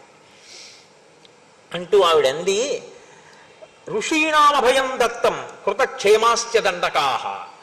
ఋషులకందరికీ కూడా అభయం ఇచ్చాడు దండకారణ్యంలో. రాక్షసులందరినీ ఇలాగే చంపేస్తానన్నాడు. ఆయనతో ఎవరుంటారని కదా నువ్వు అడిగావు. భ్రాతాచాస్య మహాతేజ గుణవాన్ తుల్య విక్రమ అనురక్తశ్చ భక్తశ్చ లక్ష్మణో నామవీర్యవాన్ అమర్షీ దుర్జయో జేత విక్రాంతో బుద్ధిమాన్ బలి రామస్య దక్షిణో బాహు నిత్యం ప్రాణో బహిశ్చర. ఆయన తమ్ముడు లక్ష్మణుడు ఉన్నాడు. అపారమైనటువంటి గుణసంపత్తి కలిగినటువంటి వాడు, అన్నగారంటే భక్తి కలిగినటువంటి వాడు, లక్ష్మణుడిని పేరు కలిగినటువంటి వాడు, విపరీతమైన కోపం ఉన్నవాడు. ముక్కు చెవులు కోసేశాడు కదండి. అందుకని ఒకరిని జయించడమే తప్ప తాను జయింపబడడం అన్నది తెలియనటువంటి వాడు, గొప్ప పరాక్రమం ఉన్నవాడు, చాలా బుద్ధిబలం ఉన్నవాడు, రామచంద్రమూర్తి యొక్క కుడిభుజం వంటి వాడు, బయట తిరిగేటటువంటి రాముని యొక్క ప్రాణము వంటి వాడు లక్ష్మణుడు అన్నవాడు ఒకడు ఉన్నాడు. రాముడు ఎంతటివాడో ఇంచుమించు అంతటివాడు. ఇప్పుడు ఆయన భయానికి ఇదొక కారణం. కానీ ఆవిడ పగ ఎటు తిరిగిందో చూడండి. రాముడు తనని భార్యగా అంగీకరించకపోవడానికి కారణం సీతమ్మ ఉండడమే. ఇప్పుడు సీతమ్మ యందు అనురక్తి రావణునికి కలగాలి. ఆ సీతమ్మని అపహరించాలి. అపహరించి రావణుడు తీసుకొస్తే సీతమ్మ బాధపడాలి. రాముడు రక్షించలేని స్థితి కల్పించాలంటే రాముడు దూరంగా ఉండగా సీతాపహరణం జరగాలి. రాముడు దూరంగా ఉండగా సీతాపహరణం జరగాలంటే రాముడి ముందు మనం నిలబడి లేనిపోని ఇబ్బంది తెచ్చుకోవడం ఎందుకన్న భావన రావణుని ఎందుకు కలగాలి. సీతమ్మని అపహరించి తెచ్చేయాలి. భార్య లేక రాముడు ఏడవాలి. ఆ భార్య రామభార్య అయ్యుండి కూడా రావణుడు చేసేటటువంటి ఉద్ధతితో కూడినటువంటి క్రియల వలన ఆమె ఏడవాలి. తను ఆమె ఉండడం వల్ల రాముణ్ణి పొందలేకపోయింది కాబట్టి రాముని భార్య అయినందుకు రాముణ్ణి పొందలేక పరపురుషుడు ఆమెని పొందడానికి ప్రయత్నిస్తుంటే ఆవిడ ఏడవాలి. ఆవిడ ఏడుపు చూసి తాను ఆనందించాలి. అంటే ఆ పగకి ఇంకా హద్దు లేదు. ఇంగ్లీష్లో శాడిస్ట్ అని ఒక మాట వాడుతుంటారు. మీరు పగ అనేటటువంటి దాన్ని అదుపు చేయకపోతే అది ఎంత దూరమైనా వెళ్ళిపోతుంది. దానికి ఇంకా హద్దు ఆపు ఏముండదు, ఎక్కడికైనా వెడుతుంది.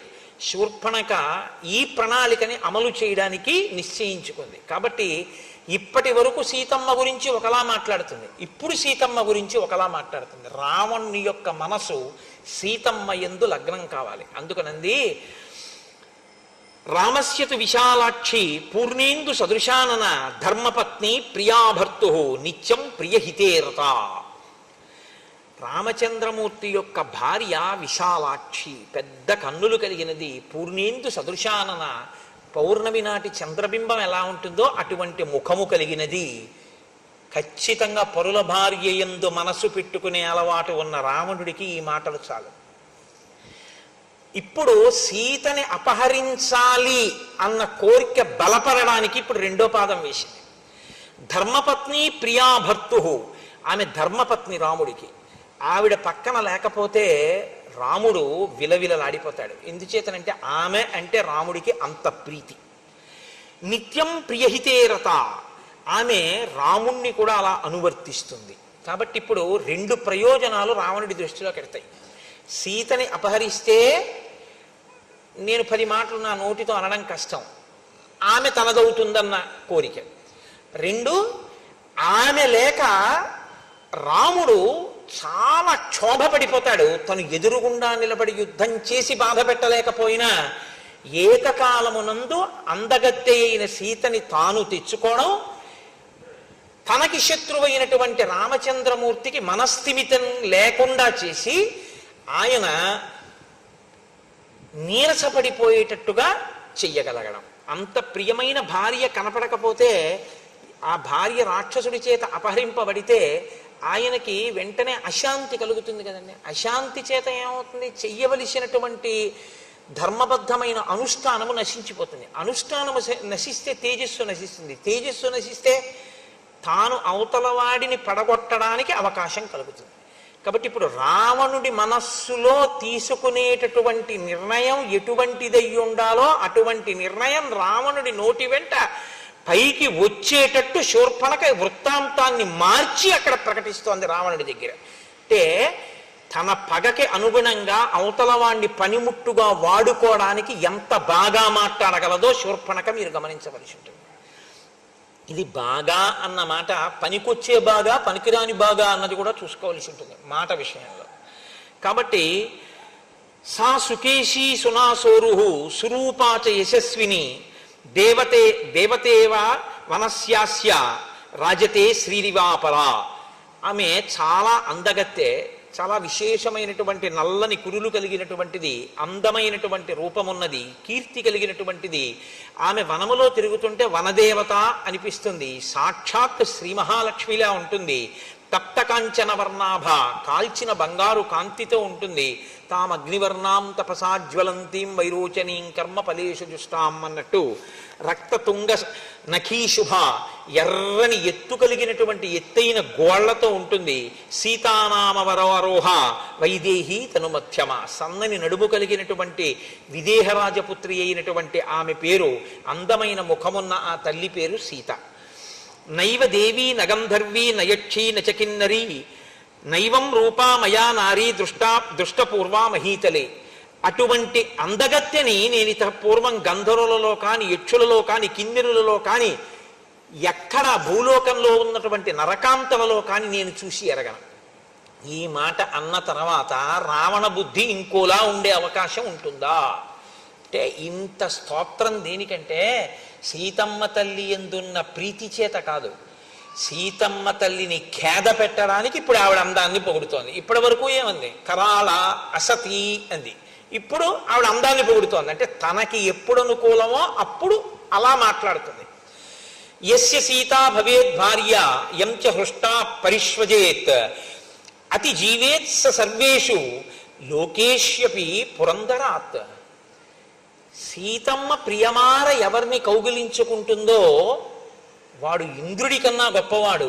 అటువంటి పురుషుడు ఎంత అదృష్టవంతుడో ఊహించడానికి శక్యం కాదు. అంటే ఈయన మనస్సుని ఆవిడ వైపు ప్రవేశపెడుతోంది. సా సుశీల వపుశిలాఘ్య రూపేణ ప్రతిమాభువి తవానురూపా భార్యా స్యాత్ త్వం చ తస్యాస్తథాపతి.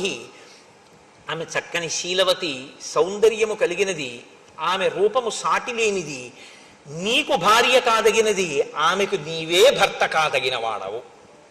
ఇది ఇంతకన్నా అర్ధరహితమైన మాట ఇంకోటి ఉంటుందండి. ఆవిడ వివాహిత, ఆవిడికి భర్త ఉన్నాడు.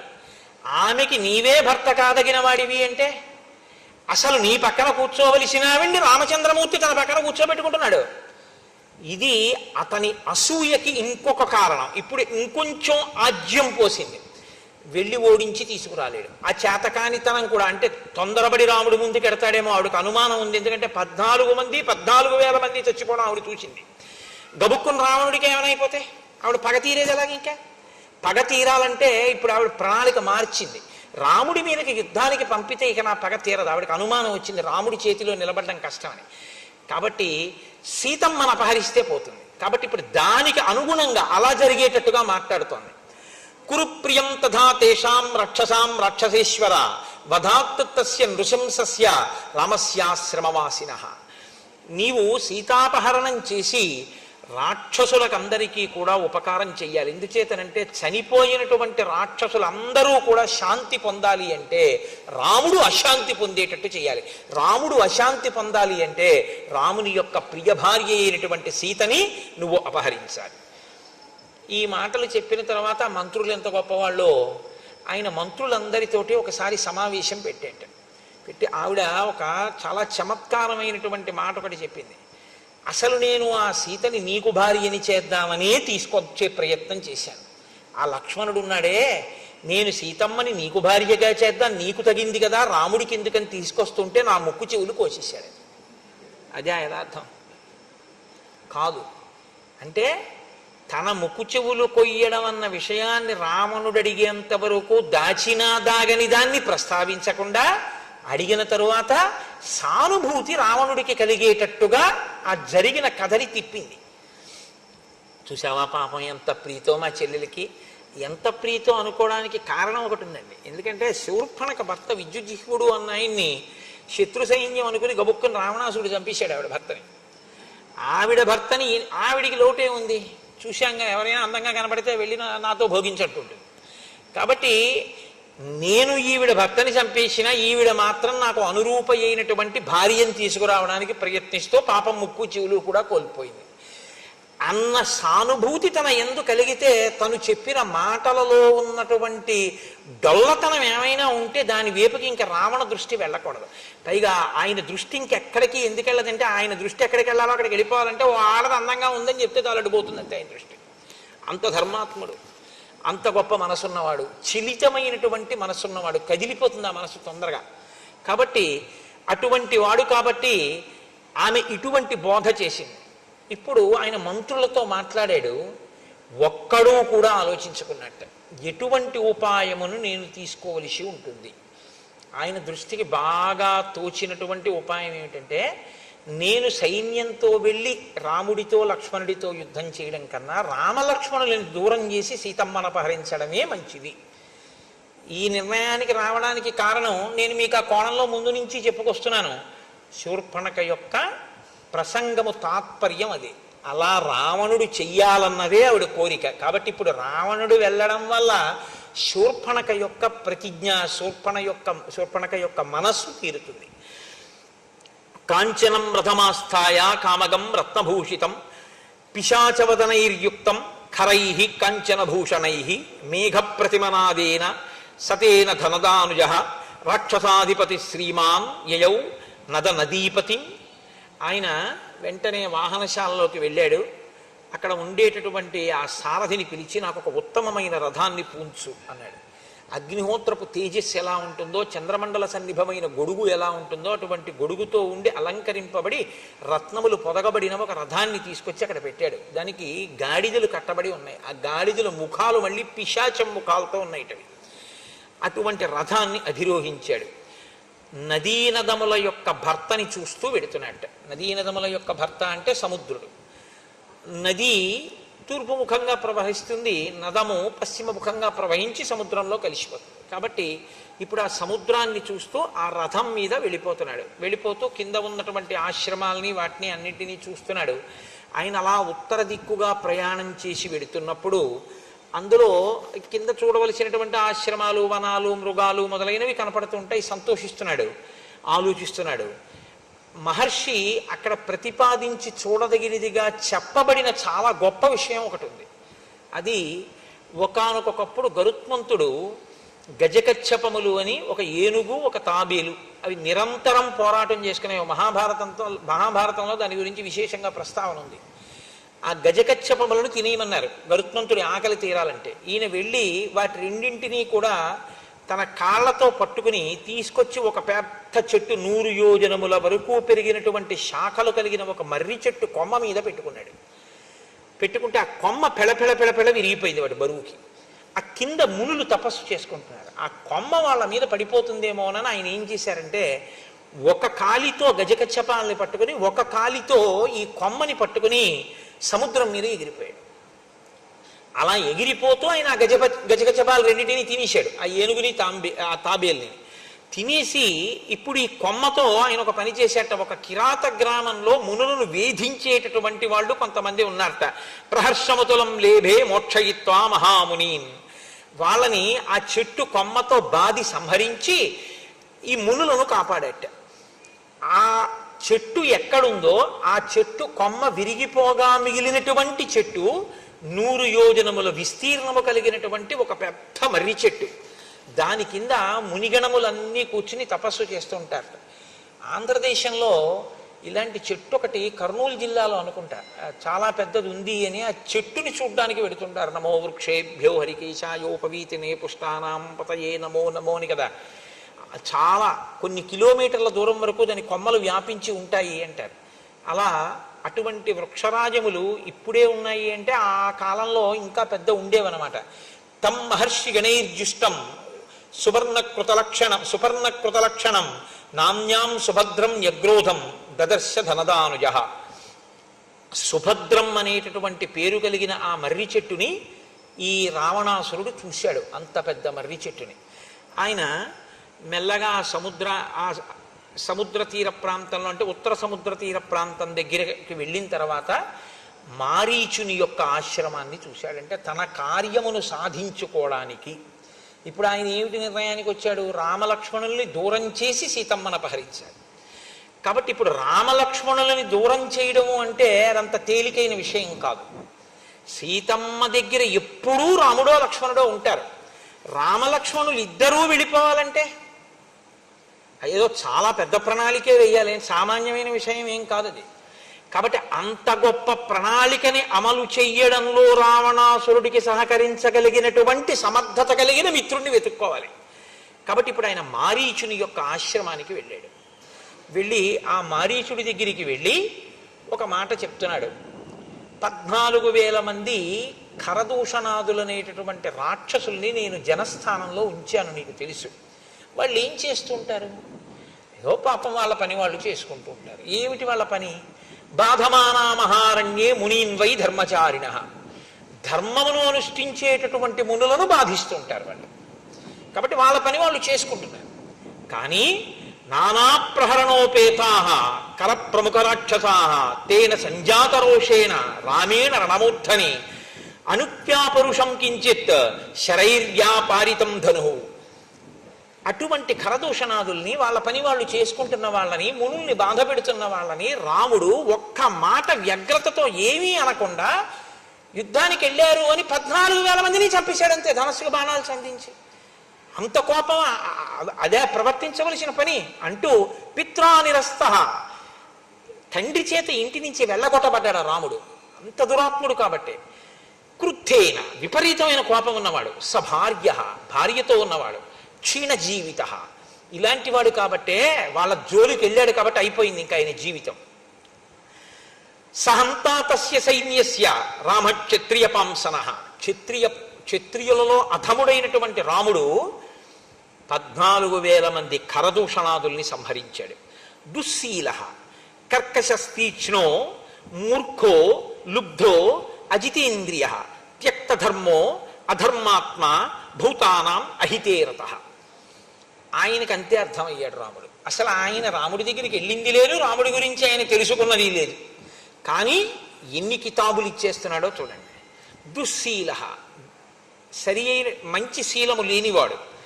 కర్కశుడు, చాలా తీవ్రమైనటువంటి స్వభావం ఉన్నవాడు.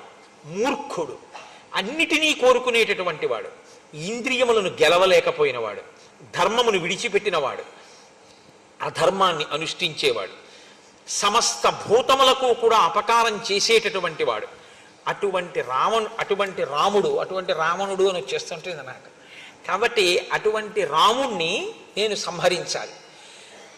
ఏన వైరం వినారణ్యే సత్వమాశ్రిత్య కేవలం కర్ణనాసాపహరణాత్ భగినీమే విరూపిత. అసలు ఏ కారణం లేకుండా ఆవిడ చేసి నా కోసం సీతమ్మని ఎత్తుకొచ్చేద్దాం అనుకుందిట అంటే మళ్ళీ మారీచుడు మరి అలాంటి పనులు ఏమిటయా అంటాడేమోనని ఆవిడే ఓ అబద్ధం. ఈయన ఆ అబద్ధాన్ని ఇంకో పెద్ద అబద్ధం చేస్తున్నాడు. ఈయన అంటున్నాడు అసలు ఈయన వైరం వినారణ్యే, అరణ్యంలో అసలు ఈ శూర్పణఖకి రాముడికి వైరమే లేదు. పాపం ఏదో ఆవిడ మానాన్ని ఆవిడ వెళ్ళిపోతాడు. చూశాడంతే రాముడు, గబగబా వచ్చి ముక్కు చెవులో కోసేశాడంతే. ఎందుకు కోసేశాడో తెలియదు, విరూపం చేసేశాడు నా చెల్లెల్ని. కాబట్టి తస్య భార్యాం జనస్థానాత్ సీతాం సురసుతోపమాం అనయిష్యామి విక్రమ్య సహాయస్తత్రమే భవ. కాబట్టి నేనిప్పుడు జనస్థానంలో ఉన్నటువంటి రాముని భార్య అయిన సీతమ్మని అపహరించి తేవాలి అని అనుకుంటున్నాను. సీతమ్మని అపహరించడం ఎందుకు అంటావా? సీతమ్మని అపహరించి తీసుకొస్తే ఆయన ప్రియ భార్య కనుక రాముడు శుష్కించిపోతాడు. శుష్కించిపోయిన రాముడి మీద నేను ప్రతీకారం తీర్చుకోవడం తేలికవుతుంది. అంటే ఇన్ అదర్ వర్డ్స్ అంటారు చూసారా, అలా ఇంకొక మాటగా చెప్పాలి అంటే ఇప్పుడున్న పరిస్థితుల్లో రాముణ్ణి నేను ఎదుర్కోలేను. తన పిరికితనాన్ని కూడా బయట పెట్టుకున్నాడనే చెప్పవలసి ఉంటుంది. కాబట్టి నువ్వేం చెయ్యాలి? నువ్వు తప్ప నాకు ఇప్పుడు ఉపకారం చెయ్యగలిగినటువంటి మిత్రుడు కనపట్టలేదు. సవర్ణస్త్వం మృగో భూత్వా చిత్రో రజిత బిందుభిః ఆశ్రమే తస్య రామస్య సీతాయాః ప్రముఖే చర త్వాంతు నిస్సంశయం సీత దృష్ట్వాతు మృగరూపిణం గృహ్యతామితి భర్తారం లక్ష్మణంచాభిదాస్యసి. నీవు బంగారు చుక్కలు కలిగినటువంటి ఒక జింక వేషంలో అక్కడ తిరగాలి. అపురూపమైనటువంటి నీ రూపాన్ని చూసి, ఆశ్రమంలో విహరిస్తున్నటువంటి నీ రూపాన్ని చూసి ఆకర్షితురాలైన సీత నువ్వు కావాలి అని కోరుకుంటుంది. నిన్ను వేటాడడం కోసం రాముడు దూరంగా వెడతాడు. రాముడు దూరంగా వెళ్ళినటువంటి అవకాశాన్ని వినియోగించుకొని, ఇంకా ఇక్కడ చెప్పలేదు మారీచుడు ఏమనాలో, అప్పుడు నేను సీతని అపహరించగలుగుతాను. అపహరించి నేను సీతని తీసుకొస్తాను. త్వాంతు నిస్సంశయం సీతా దృష్ట్వాతు మృగరూపిణం గృహ్యతామితి భర్తారం లక్ష్మణంచాభిదాస్యసి. అలా నేను సీతమ్మని అపహరించేటప్పుడు నిరాబాదో హరిష్యామి రాహుశ్చంద్ర ప్రభామివ, నేను ఏమీ ఇబ్బంది లేకుండా సీతమ్మని అపహరించి తీసుకొచ్చేస్తాను. ఎందుకంటే ఇబ్బంది లేకుండా అంటే రామలక్ష్మణులు అక్కడ ఉండరు కాబట్టి. అది ఎలా తీసుకొస్తానని ఆయన నోటి వెంట పడిపోయిందంటే మాట, రాహువు చంద్రుణ్ణి కబళించినట్టు. చంద్రగ్రహణంలో రాహువు కబళిస్తాడు, కానీ చంద్రగ్రహణం ఉంటుందా? చంద్రుడు మళ్ళీ బయటికి వచ్చేస్తాడు, రాహువు పోతాడు. రాహువు ఎప్పుడు పాపగ్రహం కిందే కదా. కాబట్టి సీతమ్మ నేను తీసుకెళ్ళినా మళ్ళీ సీతమ్మ రాముణ్ణి చేరిపోతుంది అన్న మాట రావణుడి నోటి వెంట చెప్పకనే చెప్పేశాడు ఆ రోజున. కాబట్టి రాహువు చంద్రుడిని గ్రసించినట్లు నేను గ్రసిస్తాను అంటే ఈ మాట విన్నట్ట మారీచుడు. తస్య రామకథాం శ్రుత్వా మారీచస్య మహాత్మనః శుష్కం సమభవద్వక్త్రం పరిత్రస్తో బభూవః. ఇక్కడ మహర్షి చాలా అందమైనటువంటి మాట ఒకటి ప్రయోగం చేశారు. తస్య రామకథాం శ్రుత్వా, రాముడి గురించి ఈ రావణుడు చెప్పినటువంటి మాటలు విన్నారట. ఎవరు? మారీచస్య మహాత్మనః, మహాత్ముడైనటువంటి మారీచుడు విన్నాడు. ఆయన రాక్షసుడు అని కానీ, లేకపోతే అల్పమైన బుద్ధున్నవాడని కానీ మహర్షి అనలేదు. అనలేదు అంటే మారీచుడు మహాత్ముడు అని మహర్షి అంతటి వారు సంబోధించారు అంటే మారీచుని యొక్క ప్రసంగము, మారీచుని యొక్క హృదయము, మారీచుని యొక్క స్థితి ఎలా ఉంటాయో మీరు ఊహించవచ్చు. గతంలో అయితే రామునికి అపకారం చేయబోయినవాడు, విశ్వామిత్రుడికి అపకారం చేయబోయినవాడు, యజ్ఞధ్వంసమునకు పాల్పడినవాడు, అధర్మమునందు ప్రవర్తించినవాడు అయి ఉండవచ్చుగాక. కానీ ఇప్పుడున్న మారీచుని పరిస్థితి వేరు. కాబట్టి మారీచస్య మహాత్మనః. కాబట్టి ఇప్పుడు మారీచుడు రామునికి అపకారం చెయ్యాలన్న మాట వినగానే ఓష్టౌ పరిలిహం శుష్కౌ నేత్రైర్ అనిమిషైరివ మృతభూత ఇవార్తస్తు రావణం సముదైక్షత. పెదవులు ఎండిపోయి గబగబా నాలుకతో పెదవులు నాక్కున్నట్టు. అసలు ఆ మాట వినగానే నీకు పెదవులు ఎండిపోయి నోట మాట రాలేదు. ముఖం పాలిపోయింది, శుష్కించిపోయింది. రావణుడి వంక కనురెప్ప వేయకుండా స్తంభీభూతుడైపోయిన వాళ్ళ ఒక్కసారి అలా ఉండిపోయేట. రాముడికి అపకారమా, సీతాపహరణమా అంటే రాముడెవరో అర్థం అయ్యుండాలి మారీచుడికి.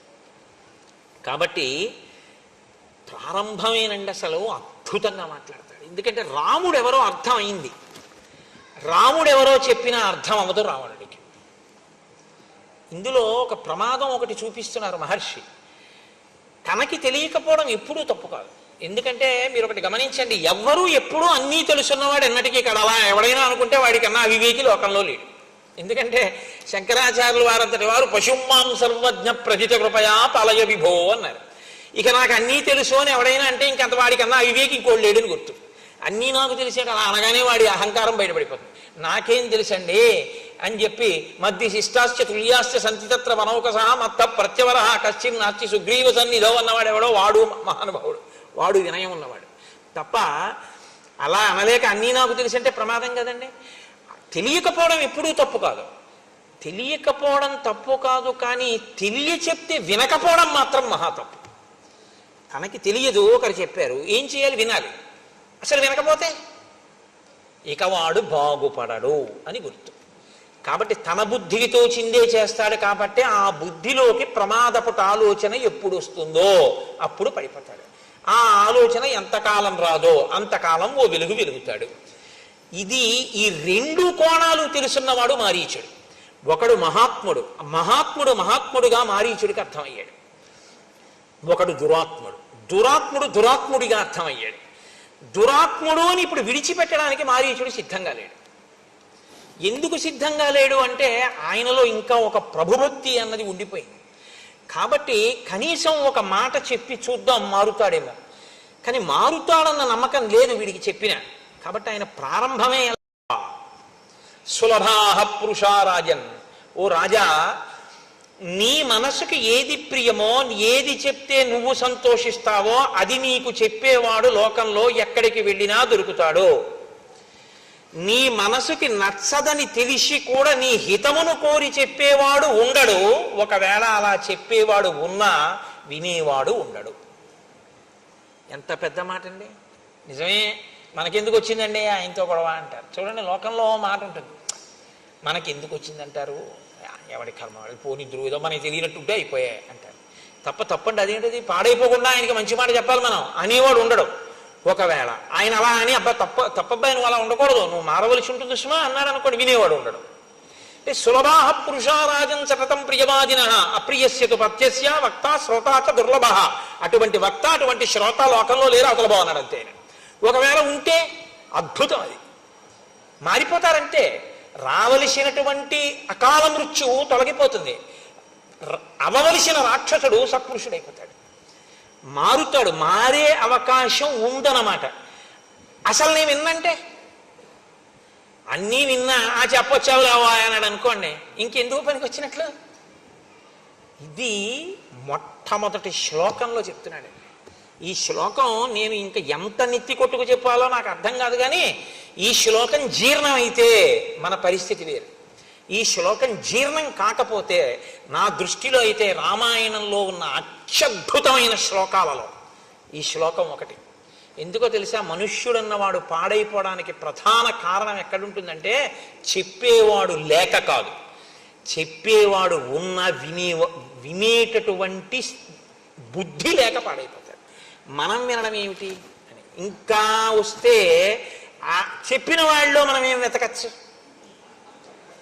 అన్న దృష్టికోణం. చెప్పొచ్చాడు లేదు, ఆయన ఏంటో మీకు తెలుసా?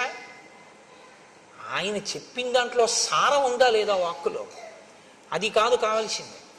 తండ్రి నీకు మంచి చెప్పడానికి తండ్రికి ఎంత పండితుడై ఉండాలి? నీకు మంచి చెప్పడానికి మీ తల్లి ఎంత సంస్కృతం చదువుకుని ఉండాలి నాకు చెప్పండి. మీ తల్లిగారు సంస్కృతం చదువుకుంటేనే మీరు మీ తల్లిగారి మాట వింటారా? మీ తండ్రి గారు వేదాంగములు చదువుకుంటేనే మీరు మీ తండ్రి గారి మాట వింటారా? తండ్రితనం చాలు మీకు మంచి చెప్పడానికి, తల్లితనం చాలు మీకు మంచి చెప్పడానికి కదా. ఎప్పుడు వీళ్ళు మన తల్లిదండ్రులు మన అభ్యున్నతి కొరకు మాట్లాడతారన్న భావన నీకుంటే ఆ మంచి నీకు పనికొస్తుంది. వాళ్ళకి ఏం తెలుసని నువ్వు అనగలిగితే నీ జీవితంలో తల్లిదండ్రులు నీకెప్పటికీ ఏమీ చెప్పలేరంటే నిన్ను అనుష్ఠాన పర్యంతంలోకి తీసుకురాలేరు. అది వాళ్ళ దోషం కాదు, నీ యందు దోషం. రామకృష్ణ పరమహంస మాటల్లో చెప్పాలి అంటే ఒక మేకు ఒక సుత్తి పట్టుకొచ్చి కొట్టగలడేమో, కానీ అసలు అది భీమ్ అయ్యి ఉంటే అది దూలం, సిమెంటు ఇనుము కలిపిన దూలం అండి అది. అందులోకి మేకు పట్టుకొచ్చి కొడితే మేకు వంగిపోతుంది తప్ప మేకు దిగదు, ఇంత పొడిని కూడా రాలదు. గోడకి కొద్దిగా గొల్లతనం ఉంటే సుత్తి పెట్టి కొడితే మేకు దిగుతుంది. అసలు నీ మనసుకి ఆర్ద్రత ఉంటే చెప్పిన మాట లోపలికి వెళుతుంది. అసలు ఆర్ద్రతే లేకపోతే చెప్పడం ఒక శుష్క ప్రసంగం అంతే. కాకపోతే తన కర్తవ్యం, నేను మీతో మనవి చేశాను కదా, రామాయణంలో ఈ కర్తవ్యం అన్న మాట చాలా ఎక్కువ, బాధ్యత అన్న మాట ఉండదు. కర్తవ్యం తను చెయ్యవలసింది తను చేస్తున్నాడా లేదా అంతవరకు. దానికి మెప్పు గొప్ప దీనికోసం పాకులాట ఏముండదు. నేను చెప్పవలసినటువంటిది చెప్తున్నానా లేదా అంతవరకే, అంతే. నేను చెప్పవలసింది చెప్పేశాను, నేను తీసుకొచ్చిన నీళ్లు కురిసేశానా లేదా, అనుకున్న మేఘం ఎటువంటిదో చెప్పాలనుకుని చెప్పేసిన వాడు అటువంటి వాడు లోకము యొక్క హితము కొరకు. కాబట్టి సులభాహ పురుషారాజన్, నువ్వు సీతమ్మని ఎత్తుకొస్తాను అంటే బహుశా నీ మంత్రులు ఏం మాట్లాడి ఉండరు, అలాగే ఉంటారు. ఇది దాని ఉద్దేశ్యం. ఇంతకు ముందు మాట్లాడాడుగా. కానీ నీ హితమును కోరివి కష్టమైన మాటలా అనిపించిన చెప్పేవాడు ఉంటాడు, వినేవాడు మాత్రం దొరుకుతాడని నమ్మకం లేదు. సాహసించి చెప్పేవాడు కూడా ఉండడు, మనకెందుకు వచ్చిన గొడవ అని తప్పుకుంటారు. కాబట్టి అసలు ఈ మొట్టమొదటి శ్లోకం అర్థమైతేనండి ఇక రామాయణం లేదు, అయిపోయింది రామాయణం ఇక్కడితో. ఎందుకో తెలుసా అండి, వెంటనే లంకకి వెళ్ళి శూర్పణఖని లాగి లెంపకాయ కొట్టి తీసుకెళ్లి రాముడి కాళ్ళ మీద బారేసి తాను కాళ్ళ మీద పడిపోయి బుద్ధి గడ్డి తిని సీతమ్మని ఎత్తుకెడదాం అనుకున్నానండి, నాది తప్పైపోయింది, నా బుద్ధి మారింది, మీరెవరో తెలుసుకున్నాను, నేను కూడా నా తపస్సుని ఇంకా ధర్మం కోసమే ఉపయోగిస్తానని రావణుడు అని ఉండి ఉంటే అసలు ఇంకా మిగిలిన కాండలు లేవు, రేపే మంగళం చెప్పేయడమే. వినకపోవడం వల్ల కదండి కథ అంతా నడిచింది. వినకపోతే ఎంతమంది పాడవుతారో కూడా చెప్తాడు మారీచుడు. ఒక్క స్థానంలో ఉన్నవాడు వాడు కూర్చున్న స్థానాన్ని బట్టి వినకపోవడం అన్న ఫలితం ఉంటుంది. వాడు ఒక సామాన్య వ్యక్తి అనుకోండి, అక్కడి వరకే పోతుంది. ఇంటి యజమాని అనుకోండి, ఇల్లు పోతుంది. ఆయన ఒక కార్యాలయంలో అధికారి అనుకోండి, ఆఫీస్ పోతుంది. ఆయన ఒక దేశాధినేత అనుకోండి, ఆ దేశమే నశించిపోతుంది పుత్రమిత్ర కలత్రాదులతో ససైన్యంగా. నువ్వు మాట బాగా వినాలి, ఎందుకంటే నువ్వు చాలా పెద్ద స్థానంలో ఉన్నావు. నువ్వు వినకపోవడం నీతో పోదు, నీతో ఉన్న వాళ్ళు అందరూ పోతారంటాడు మారీచుడు.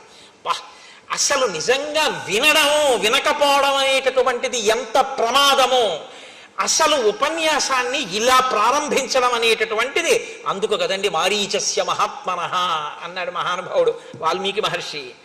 కాబట్టి నమానం బుద్ధ్యసే రామం మహావీర్యం గుణోన్నతం అయుక్తచారశ్చపలో మహేంద్రవరుణోపమం. అసలు ప్రారంభమే. రావణాసురుణ్ణి ఆయన సంబోధించిన తీరు చూడండి ఎలా మొదలుపెట్టాడు. ఒక్కొక్కసారి మర్యాదగా మాట్లాడి బాగు చేద్దామంటే కుదరదు, అత్యంత ప్రమాదకరమైనటువంటి రీతిలో ఉన్న. ఏదో కొద్దిగా ఒళ్ళు వేడిగా ఉందనుకోండి, ఫోన్లో ఇవాళ చూద్దాం రేపు పెడదాం హాస్పిటల్ కంటే పర్వాలేదు. వాంతులు విరేచనాలు కూడా అవుతున్నాయి అనుకోండి, ఓ గంట పెడదామంటే పర్వాలేదు. ఊపిరి అందకపోతే వెళ్ళిపోవాలంతే వెంటనే. అప్పుడు ఇంకా కారు ఉంటే కారు, బండి ఉంటే బండి, మోటార్ సైకిల్ ఉంటే మోటార్ సైకిల్, ఏమీ లేకపోతే భుజం మీద వేసి పట్టుకుపోవాలంతే తప్ప కరెంట్ లేదండి, లిఫ్ట్ లేదండి, ఇప్పుడు ఎలా దింపుతామండి, అందులో చూద్దామండి, అరగంట పోయా కరెంట్ వస్తుంది అంటారా? ఈడి చేయాలి కిందకు అవసరమైతే, పట్టుకుపోవాలంతే. అప్పుడు ఇక గౌరవం అన్న మాటతో సంబంధం లేదు.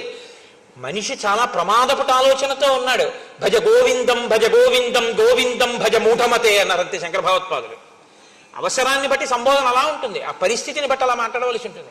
మనం మాట్లాడటల్లా పిల్లల విషయంలో ఆ పరిస్థితి యొక్క వ్యగ్రతని బట్టి సంబోధన ఉంటుంది. ఇది తెలుసున్నవాడు మహానుభావుడు. అందుకని ఎలా సంబోధించాడు అంటే అయుక్తచార చపలో. ఒరే నీకు చారులు లేరు. చారులంటే గూఢచారులు. అసలు విషయం ఏమిటి అని చెప్పేవాడు నీకు లేడు. అసలు ఉన్న విషయాన్ని ఉన్నట్టు చెప్తే వినగలిగినటువంటి ఓపిక నీకు లేదు. నువ్వు ఏడుస్తావు, నీకన్నా ఎవడైనా బలవంతుడు ఉన్నాడు, మంచివాడు ఉన్నాడంటే నువ్వు వినవు. చెప్పలో నీ బుద్ధి ఎప్పుడు కదిలిపోతుంది, నీ మనసు స్థిరమైంది కాదు. ఈ రెండిటితోటి సంబోధించాడు. రాజుగా అలా విఫలం, వ్యక్తిగా ఇలా విఫలం. కాబట్టి నువ్వు ఇప్పుడు రెండూ దిద్దుకోవాలి, వ్యక్తిగా దిద్దుకోవాలి, రాజుగా దిద్దుకోవాలి. నువ్వు అసలు రెండిటికీ పనికి మాలినవాడివి. అసలు ఒక వ్యక్తిగా ఉండడానికి నీకు అర్హత లేని తనంతో ఉన్నావు. నువ్వు చాలా చపలంగా ఉంది నీ మనసు. అసలు నీ మనసుకి ఒక నిలకడన్నది లేదు. ఇలాంటి దాన్ని ఎలా నిలబెట్టావురా తపస్సు అన్న మాటతో? ఇదే ఈ మాటకి తీర్పు ఎక్కడుందో తెలుసా అండి? అయుక్తచార చపలో. ఈ చపలో అన్న మాట రావణుడి పట్ల పదే పదే పదే పదే వాడారు. ప్రయత్నం చేసి మారుతాడేమో అన్న వాళ్ళందరూ సీతమ్మ ఇదే అంది, హనుమ ఇదే అన్నారు. ఆఖరికి మండోదరంది చచ్చిపోయిన తర్వాత రాముడు ఎక్కడ చంపేశాడయా? చలితం చలితేంద్రియం, నీ ఇంద్రియాలు కదిలిన నీ మనస్సు నిన్ను చంపేశాయి అన్నారు. దీని డిజాస్టర్ అంటారే, దీని ప్రమాదం ఎక్కడొస్తుందో ఆ ప్రమాదాన్ని అక్కడ వరకు లెక్క కట్టి దాంతో సంబోధించి మాట్లాడాడు. మహాత్మనః కాకపోతే ఎవరండి ఆయన? అందుకని మారీచుడు రాక్షసుడు కావచ్చు ఒకప్పుడు, ఇప్పుడు మహాత్ముడే. కాబట్టి ఆయన రాముడి గురించి ఏమిటో నువ్వు మాట్లాడతావు? ఎన్ని కితాబులు ఇచ్చి మాట్లాడావు? అధర్మాత్ముడు అన్నావు. ఇంద్రియములను జయించని వాడన్నావు, తండ్రి ఇంట్లోంచి బయటికి తోసేశాడన్నావు, కారణం లేకుండా విరూపని చేశాడన్నావు, ఇన్ని మాటలు అన్నావుగా. ఇప్పుడు నేను చెప్తాను విను. ననూనం బుద్ధ్యతే రామం మహావీర్యం గుణోన్నతం. ఆయన చాలా గొప్ప వీర్యం ఉన్నవాడు. ఎంతమందినైనా తాను లోపల కదలకుండా కదల్చగలడు, పడగొట్టగలడు, తను లోపల కదిలిపోడు. ఆయన అంత అచలమైన వాడు, నువ్వో చంచలమైన వాడివి. ఆయనవి సముధికమైనటువంటి గుణాలు. ఇన్ని గుణముల యొక్క రాశి రామచంద్రమూర్తి. నువ్వో నిర్గుణుడవు. అసలు గుణం ఉండడానికి మనసు నిలబడితేగా నీకు, అసలు నీకు మనసు లేకపోవడమే నీకున్న ఒక పెద్ద గుణం. నువ్వు ఆయన గురించి మాట్లాడడం ఏంటి? ఎంత ధైర్యంగా మాట్లాడుతున్నాడంటే రావణుడితో ఇంత ధైర్యంగా మాట్లాడడం, ఇంత నిలదీసి మాట్లాడడం మీకు రామాయణంలో ఎక్కడా కనబడదు. అలా మాట్లాడేవాడు ఉంటే బహుశా కిష్కింధకాండలో సుగ్రీవుణ్ణి హనుమ మాట్లాడతారు. ఇంత కదిలిపోయేవాడివి నువ్వేం పనికొస్తావు రాజు కిందని అడిగాడు ఆయన. అడిగితే విన్నాడు కాబట్టి సుగ్రీవుడు బాగుపడ్డాడు, వినలేదు కాబట్టి రావణుడు నశించిపోయాడు. రామాయణంలో మీరు అది పట్టుకోవాలి. వినడం వినడం వినడం వినాలి. రాముడు విన్నాడు. రాముడంతటి వాడు కూడా కోపానికి లోనయ్యాడు. లక్ష్మణుడు చెప్తే విన్నాడు కాబట్టి రాముడు ఇవాళ పూజింపబడ్డాడు. ఆ వినడం అన్నది లేకపోతే ఎవ్వడూ బాగుపడే అవకాశం ఉండదు. చాలా ప్రమాదం. వినాలి. కానీ మన దురదృష్టం ఏమైపోయిందంటే ఎంతసేపు కూడా ఇవాళ లోకంలో చాలా గొప్ప విషయం ఏంటంటే కమ్ వాట్ మే. ఇది ఎక్కడి నుంచి వచ్చిందో నాకు తెలియదు కానీ ఏదైనా జరగని నేను అనుకున్నది చేస్తాను, నేను అన్నదే అంటాను అంతే. అది చాలా దురదృష్టకరమైనటువంటి విషయంలో ఇవాళ సమాజం వెళ్ళిపోతోంది రోజు రోజుకి. కాబట్టి అపి స్వస్తి భవేత్తాత సర్వేషాం భువిరాక్షసాం అపి రామో సుసంకృద్ధ అరాక్షసం. నువ్వు ఏమనుకుంటున్నావో రావణ నాకు తెలియదు, కానీ రాముడి యొక్క భార్య అయిన సీతమ్మని అపహరిస్తానని నువ్వు అంటున్నావు కదా. అసలు నిజంగా నువ్వు సీతమ్మని అపహరించడం మాట పక్కన పెట్టు. రాముడికి రాక్షసుల మీద కోపం అంటూ వస్తే ఈ లోకంలో ఇంకా రాక్షసుడు అన్నవాడు బతకడు. కాబట్టి ఇప్పుడు నువ్వేం చేస్తున్నావో తెలుసా? సీతమ్మని అపహరించడం మాట పక్కనెట్టు, ఈ ఆలోచన చేస్తున్నావని రాముడికి తెలిస్తే చాలు రాక్షస జాతి మీద కోపం వస్తుంది. అసలు ఇక రాక్షస జాతి ఉండదు, అంత ప్రమాదపుట ఆలోచన చేసేవాడు. అపితే జీవితాంతాయ నోత్పన్నా జనకాత్మజ అపి సీతా నిమిత్తంచ నభవేద్ వ్యసనం మమ. ఇది అసలు నిన్ను చంపడానికే సీతమ్మ పుట్టిందా అని నాకు అనుమానంగా ఉంది అన్నాడు ఆయన. ఎంత అబ్బో ఎలా అనేసాడో అసలు ఆశ్చర్యంగా ఉంటుందండి. అందుకే కదండి ఆవిడ జననం. ఉద్ధిత అయోనిజగా పుట్టింది కదా తల్లి, భూమిని చీల్చుకుని. అవతార ప్రయోజనం అదే కదా. కాబట్టి అసలు నిన్ను చంపడానికే పుట్టిందా? నీతో పోతుందా? లంకంతా పోతుందేమో, నేను పోతానేమో నిన్ను ఆశ్రయించినందుకు, నీ వెనక ఉన్నందుకు నేను పోతానేమో. అసలు ఎవరో నీ దగ్గర చాలా స్నేహంగా ఉన్నట్లు ఉంటూ నిన్ను నాశనం చేసేవాళ్లే ఎవరో నీకు ఈ మాటలు చెప్పి ఉండాలి సీతాపహరణం చేయమని. నచ పిత్రాపరిత్యక్తో నామర్యాద కథంచన నలుబ్ధో నచ దుశ్శీలో నచ క్షత్రియ పంసన. చూడండి, ఒక్కొక్క చోట పాయింట్ టు పాయింట్ ఖండించారంటారే, మారీచ ప్రసంగం అలా ఉంటుంది. రావణుడు ఏవన్నాడో వాటన్నింటినీ ఏకసంతాగ్రాహి అయి అన్న ప్రతి మాటని ఖండిస్తాడు. నువ్వేమన్నావు? రాముణ్ణి తండ్రి ఇంట్లోంచి వెళ్ళగొట్టాడు అన్నావు. తప్పు.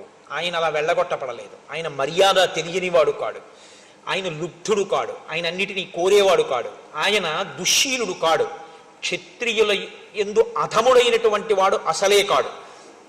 ఆయన నచ ధర్మ గుణైర్హీన కౌసల్యానందవర్ధన నతీక్ష్ణో నచ భూతానాం సర్వేషాం అహితేరత.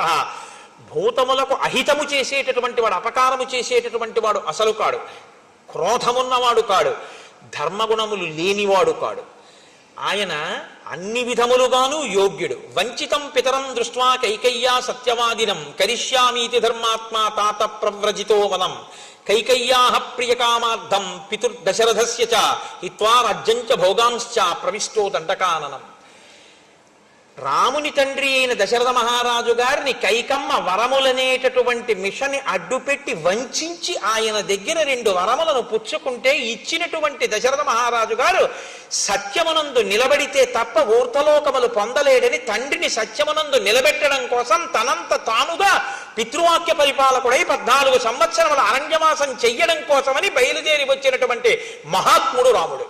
నువ్వు దాన్ని మార్చి చెప్తున్నావు, తండ్రి వెళ్ళగొట్టాడని. తండ్రి వెళ్ళగొట్టలేదు.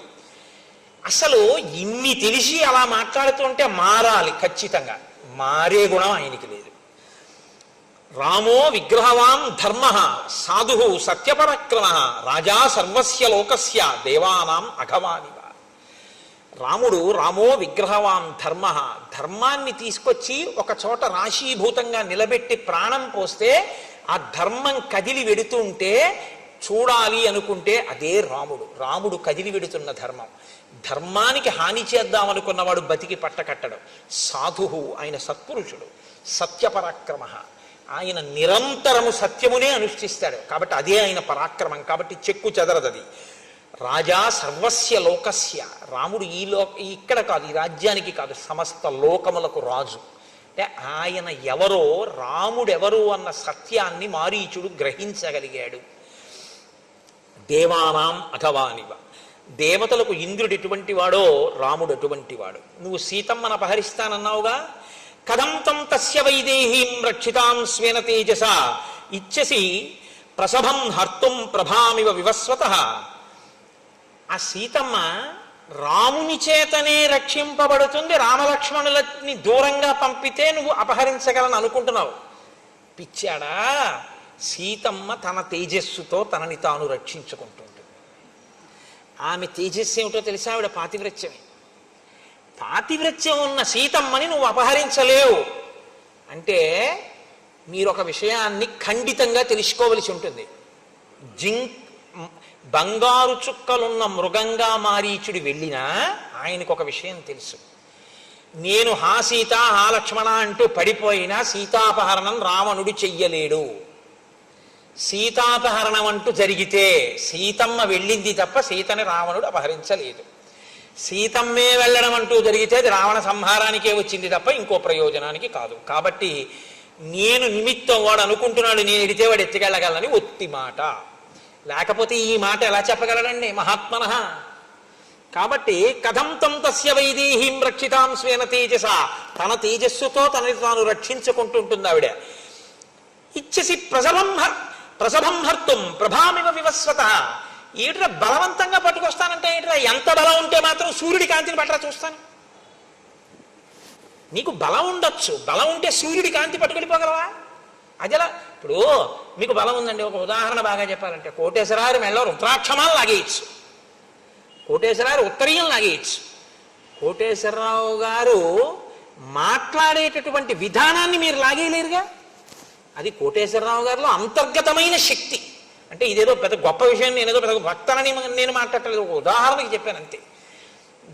నాది నా విభూతి, నేను నా విభూతి రెండు విడదీయబడవు. రాముని విభూతి రామశక్తి సీతమ్మ. రాముడి నుంచి రామశక్తి ఎందుకు విడుతుంది? విడదు. విడితే దాని అర్థం ఏమిటో తెలుసా? మహామాయా విశ్వం భ్రమయతి పరబ్రహ్మ మహిషి. నీ కొంప ముంచడానికి రావాలి ఆవిడంతే, తప్ప ఇంకోటి కాదు. నీకు అర్థం కావట్లేదు చెప్తే వినవు, నాకు తెలుసు, అయినా చెప్తాను, నా కర్తవ్యం. కాబట్టి బలాత్కారంగా తీసుకెళ్లడం అన్నది కుదిరే పని కాదు. నీకు చెప్తున్నాను, సూర్యకాంతిని తీసుకెళ్లలేవు. అప్రమేయం హి తత్తేజో యస్య సా జనకాత్మజ నత్వం సమర్థతాం హర్తుం రామ చాపాశ్రయామ్మనే. నీవు ఆ సీతమ్మని తీసుకెళ్ళిపోతా అంటున్నావు కదా. అప్రమేయం హి తత్తేజో, అసలు ఆవిడ యొక్క తేజస్సు, ఆవిడ రక్షించుకోగలిగిన సమర్థతే కాకుండా ఆవిడ తేజస్సుతో ఆవిడ ఏ ఏ పనులు చెయ్యగలదు అన్నదాన్ని ఊహించడం సాధ్యం కాదు. ఇప్పుడు నువ్వు ఆవిడ జోలికెడితే ఆవిడ తేజస్సు ఆవిడ్ని రక్షించుకోవడానికి పనికి రావడమే కాదు, నిన్ను లంకని నాశనం చేయడానికి పనికి వస్తుంది. ఆ తేజస్సు ఏమిటనుకుంటున్నావు? ఇదేగా చిట్ట చివర భాస్కర రామాయణంలో భాస్కరుడు అంటాడు, నీకంఠర్పిత కాలపాశము శిరో నిర్ఘాత పాతంబు లంకౌక సంచయ కాళరాత్రి గలబద్ధో దగ్ర కాళాహి కన్యాకారాగత మృత్యువున్ జనక కన్యన్వేగ నొప్పించి అంటాడు.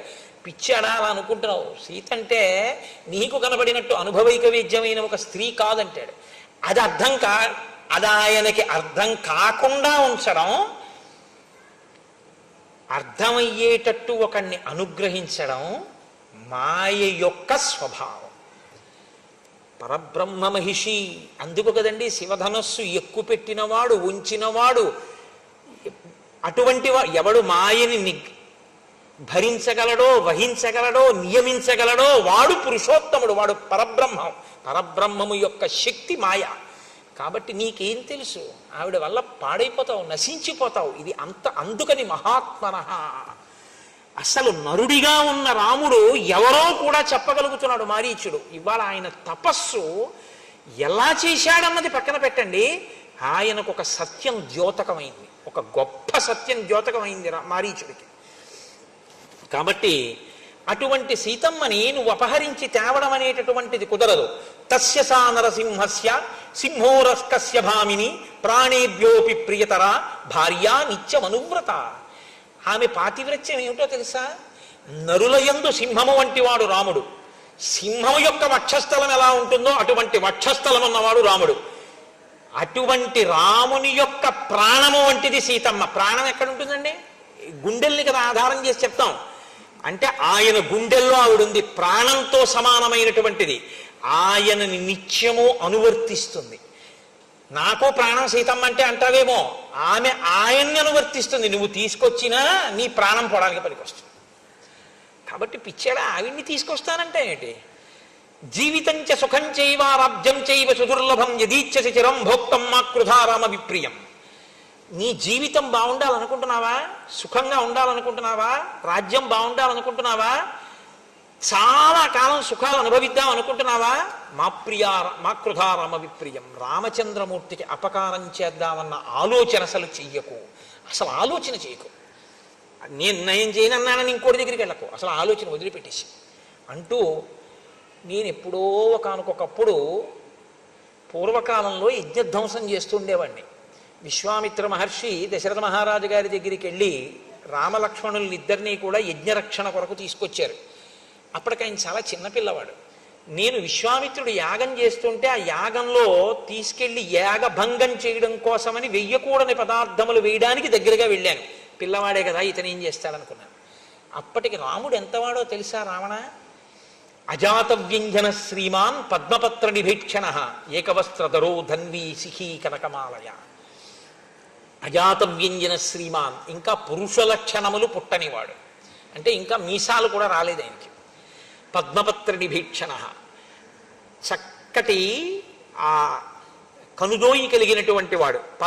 పద్మపత్రములు ఎలా ఉంటాయో అటువంటి నేత్రములు కలిగినటువంటి వాడు. ఏకవస్త్రధరో ధన్వి, బ్రహ్మచర్యమునకు అనుగుణంగా ఏకవస్త్రం కట్టుకునేటటువంటి వాడు. శిఖి, పిలక పెట్టుకుని ఉంటాడు. కనకమాలయ. అటువంటి రామచంద్రమూర్తి బాలచంద్రుడు వస్తే ఎలా ప్రకాశిస్తుందో దండకారణ్యం ఆయన వస్తే అలా ప్రకాశించింది. చిన్న పిల్లవాడు వస్తే శోభయం దండకారణ్యం దీప్తేన స్వేన తేజస అదృశ్యతతో రామో బాలచంద్ర యువోదిత. బాలచంద్రుడి చేత ఆకాశము ప్రకాశించినట్టు దండకారణ్యమునకు వచ్చినటువంటి చిన్ని రాముని వలన అలా ప్రకాశించింది. నేను ఆ చిన్న రాముడు మన్నేం చేస్తాడని యజ్ఞభంగం చెయ్యబోయాను. ఆయన మానవాస్త్రం పెట్టి కొట్టాడు నన్ను. కొడితే 100 యోజనముల సముద్రం యువతలకొచ్చి నేను సముద్రంలో పడిపోయాను. నా అదృష్టం కొద్దీ ప్రాణాలు పోలేదు, బతికాను. అప్పటి నుంచి నాకు రాముడంటే చాలా భయం. అంత చిన్న పిల్లాడు కొట్టాడు నన్ను మానవాస్త్రం పెట్టి 100 యోజనముల దూరం వెళ్ళి పడేటట్టు. ఆ తర్వాత ఆయన యవ్వనంలోకి వచ్చాడు, పెళ్లి చేసుకున్నాడు. ఆయన చాలామంది ఋషుల్ని సేవించాడు, అగస్త్యాది మహర్షుల్ని సేవించాడు. ఇప్పటికి ఆయన దగ్గర ఇంత శస్త్రాస్త్ర సంపద ఉందో. అప్పుడే ఎలా ఉన్నాడంటే ఇప్పుడు ఆయన దగ్గరికి ఎవడెడతాడరా? ఆయన జోలికి వెళ్ళడం ఏమిట్రా? ఎంత సత్యం మాట్లాడుతున్నాడండి. రాముని యొక్క ఎదుగుదలని బాగా తెలుసుకున్నవాడు మారీచుడు. రాముడి గురించి ఏమీ తెలియకుండా ఆయనంత వాడంటున్నటువంటి వాడు రావణాసుడు. అంటూ ఆయన అన్నాడు, హమ్య ప్రాసాద సంబంధాం నానారత్న విభూషితాం ద్రక్షచిత్తం పురీం లంకాం వినష్టాం మైథిలీకృతే. నువ్వే కాని సీతమ్మని తీసుకొచ్చే ప్రయత్నం చేశావో, అనేకమైన ప్రాసాదములతో ఇరుగ్గా ఉండేటటువంటి లంక, అంటే ఐశ్వర్యంతో అంత శోభిల్లుతున్న లంక, అంత సంతోషంగా భోగమనుభవిస్తున్న లంకావాసులు అందరూ నశించిపోతారు. రావణ పరదారాభిమర్శాత్ నాణ్యత్ పాపతరం మహత్ ప్రమదానాం సహస్రాణి తవ రాజం పరిగ్రహ. అన్య స్త్రీని కోరుకున్నటువంటి వాడు, పరుల భార్యని కోరుకున్నవాడు జీవితంలో వృద్ధిలోకి వచ్చి బతికి బట్ట కట్టినట్టు లోకంలో ఇప్పటి వరకు లేదు. ఒకటి గుర్తుపెట్టుకోండి, లోకంలో అన్నిటికన్నా కష్టం ఏమిటో తెలుసా అండి? చాలా చాలా కష్టం ఏమిటో తెలుసా? చచ్చిపోవడం. అందుకే మనం పూజ చేస్తే అనాయాసేన మరణం వినా దైన్యేన జీవితం అని అడుగుతారు. ఈశ్వరుడు ఏం చేస్తాడంటే, అందుకు కదండి సనాతన ధర్మంలో మృత్యువు దేవత అయింది, మృత్యుదేవత అంటారు. ఆవిడ తీసుకోలేదనుకోండి, ఆవిడ నేను పట్టుకెళ్ళనండి అప్పుడేందనుకోండి, అయిపోయిందే వాడి పని. నేను ఒకనకొకప్పుడు కాకినాడలో ఒకసారి ఉపన్యాసం చెప్తుంటే, పేరెందుకు చెప్పాలి, ఒకప్పుడు మంచి బలాఢ్యుడై ఉండేటటువంటి వ్యక్తి, నేను ఇంకొక కోణం మాట్లాడకూడదు, ఆయన మీరు ఇక్కడ దాకా వచ్చారని తెలిసింది, ఒక్కసారి మిమ్మల్ని చూస్తానంటున్నారు కోటేశ్వరారు, ఒక్కసారి మా ఇంటికి రండి అని అడిగింది వాళ్ళ ఆవిడే. అడిగితే నేనన్నాను, ఎందుకమ్మా నేను రావడం ఎందుకు, వారం రోజుల నుంచి చెప్తాడు కదా ఆయన రమ్మనండి ఒకసారి, ఇక్కడికి వచ్చి వింటారు కదా కాసేపు అన్నాను. అంటే ఆవిడంది, ఆయన రాగలిగిన స్థితిలో లేరు అసలు, ఆయన ఇప్పుడు మంచం మీద ఉన్నారండి. అంటే నాకు జాలేసింది, అయ్యో అటువంటిప్పుడు మనం వెళ్ళడానికి భేషజం ఏంటి, ఏదో ఇక్కడికే రావచ్చు కదా అన్నాను. కానీ ఆయన నన్ను చూడాలి పాపం మంచాన ఉన్నారంటే నేను వెళ్ళాలి కదా అమ్మ, రేపు కొంచెం తొందరగా వచ్చి మీ ఇంటికి వస్తాను. తొందరగా వచ్చి వాళ్ళ ఇంటికి వెళ్ళాను. వెళితే ఆవిడంది, నేను ఆ మేడ మీదకి తీసుకెళ్తున్నారు నన్ను, ఆయన ఉన్న గదిలోకి తీసుకెళ్తాను. ఆవిడంది, అయ్యా ఏమనుకోకండి, మీ ఉత్తరీయం తీసి కొంచెం ముక్కుకు అడ్డంగా కట్టుకోండి అన్నారు ఆవిడ. అంటే నేను తెల్లబోయాను, ఎందుకమ్మా కట్టుకోవడం ఎందుకన్నాను, మీరు లోపలికి దాకా రాలేరు అన్నారు ఆవిడ. ఇటు అలా ఎందుకు ఉంటుందా అనుకుని నేను ముక్కుకి ఉత్తరీయం అడ్డు పెట్టుకుని ఆ దగ్గరికి వెడితే ఆయనకి 2 కాళ్ళు చెయ్యి నోరు కూడా పడిపోయాయి. పడిపోతే దొల్లలేడు, మలమూత్రములు తనవి తాను విసర్జించలేడు, తీయలేడు, ఏదీ పడదు, ఎప్పుడూ అతిసారమే, ప్రాణం పోదు. అసలు నేను గుర్తుపట్టలేకపోయినా ఆయన అస్థిపంజరంలో ఉన్నాడు. మలమూత్రములు వెళ్ళి వెళ్ళి వెళ్ళి వెళ్ళి మొత్తం ఆ గజంతా వాసన పట్టేసింది. 10,000 ఇస్తానన్నా ఎవ్వరూ మేము పనిచేయమన్నారు. అన్నం లేకపోతే ఎక్కడో సత్రంలో తింటాం కానండి, మేము చేయమన్నారు. కాబట్టి ఇప్పుడు భార్య కూడా వెళ్ళి చేసే పరిస్థితి కాదు. కాబట్టి ఇప్పుడు ఆయన నా వంక ఇలా తల తిప్పి చూసి కనుల కొనుకులలోంచి ఇలా నీళ్లు కారితే నమస్కారం చేద్దామని ఉంది ఆయనకి. పాపం నా మీద ఎక్కడో ప్రేమ మిగిలిపోయింది. చేతులు లేవు, నమస్కారం చేయలేడు. కనుకొలుకుల వెంట ఇలా నీళ్లు కారిపోతుంటే ప్రయత్నపూర్వకంగా నేను అయ్యయ్యో ఏం పర్వాలేదు అందామని 1-2-3 అడుగులు వేయిపోయి ఆగిపోయాను హఠాత్తుగా. ఎందుకో తెలుసా అండి, పురుగులు పట్టాయి.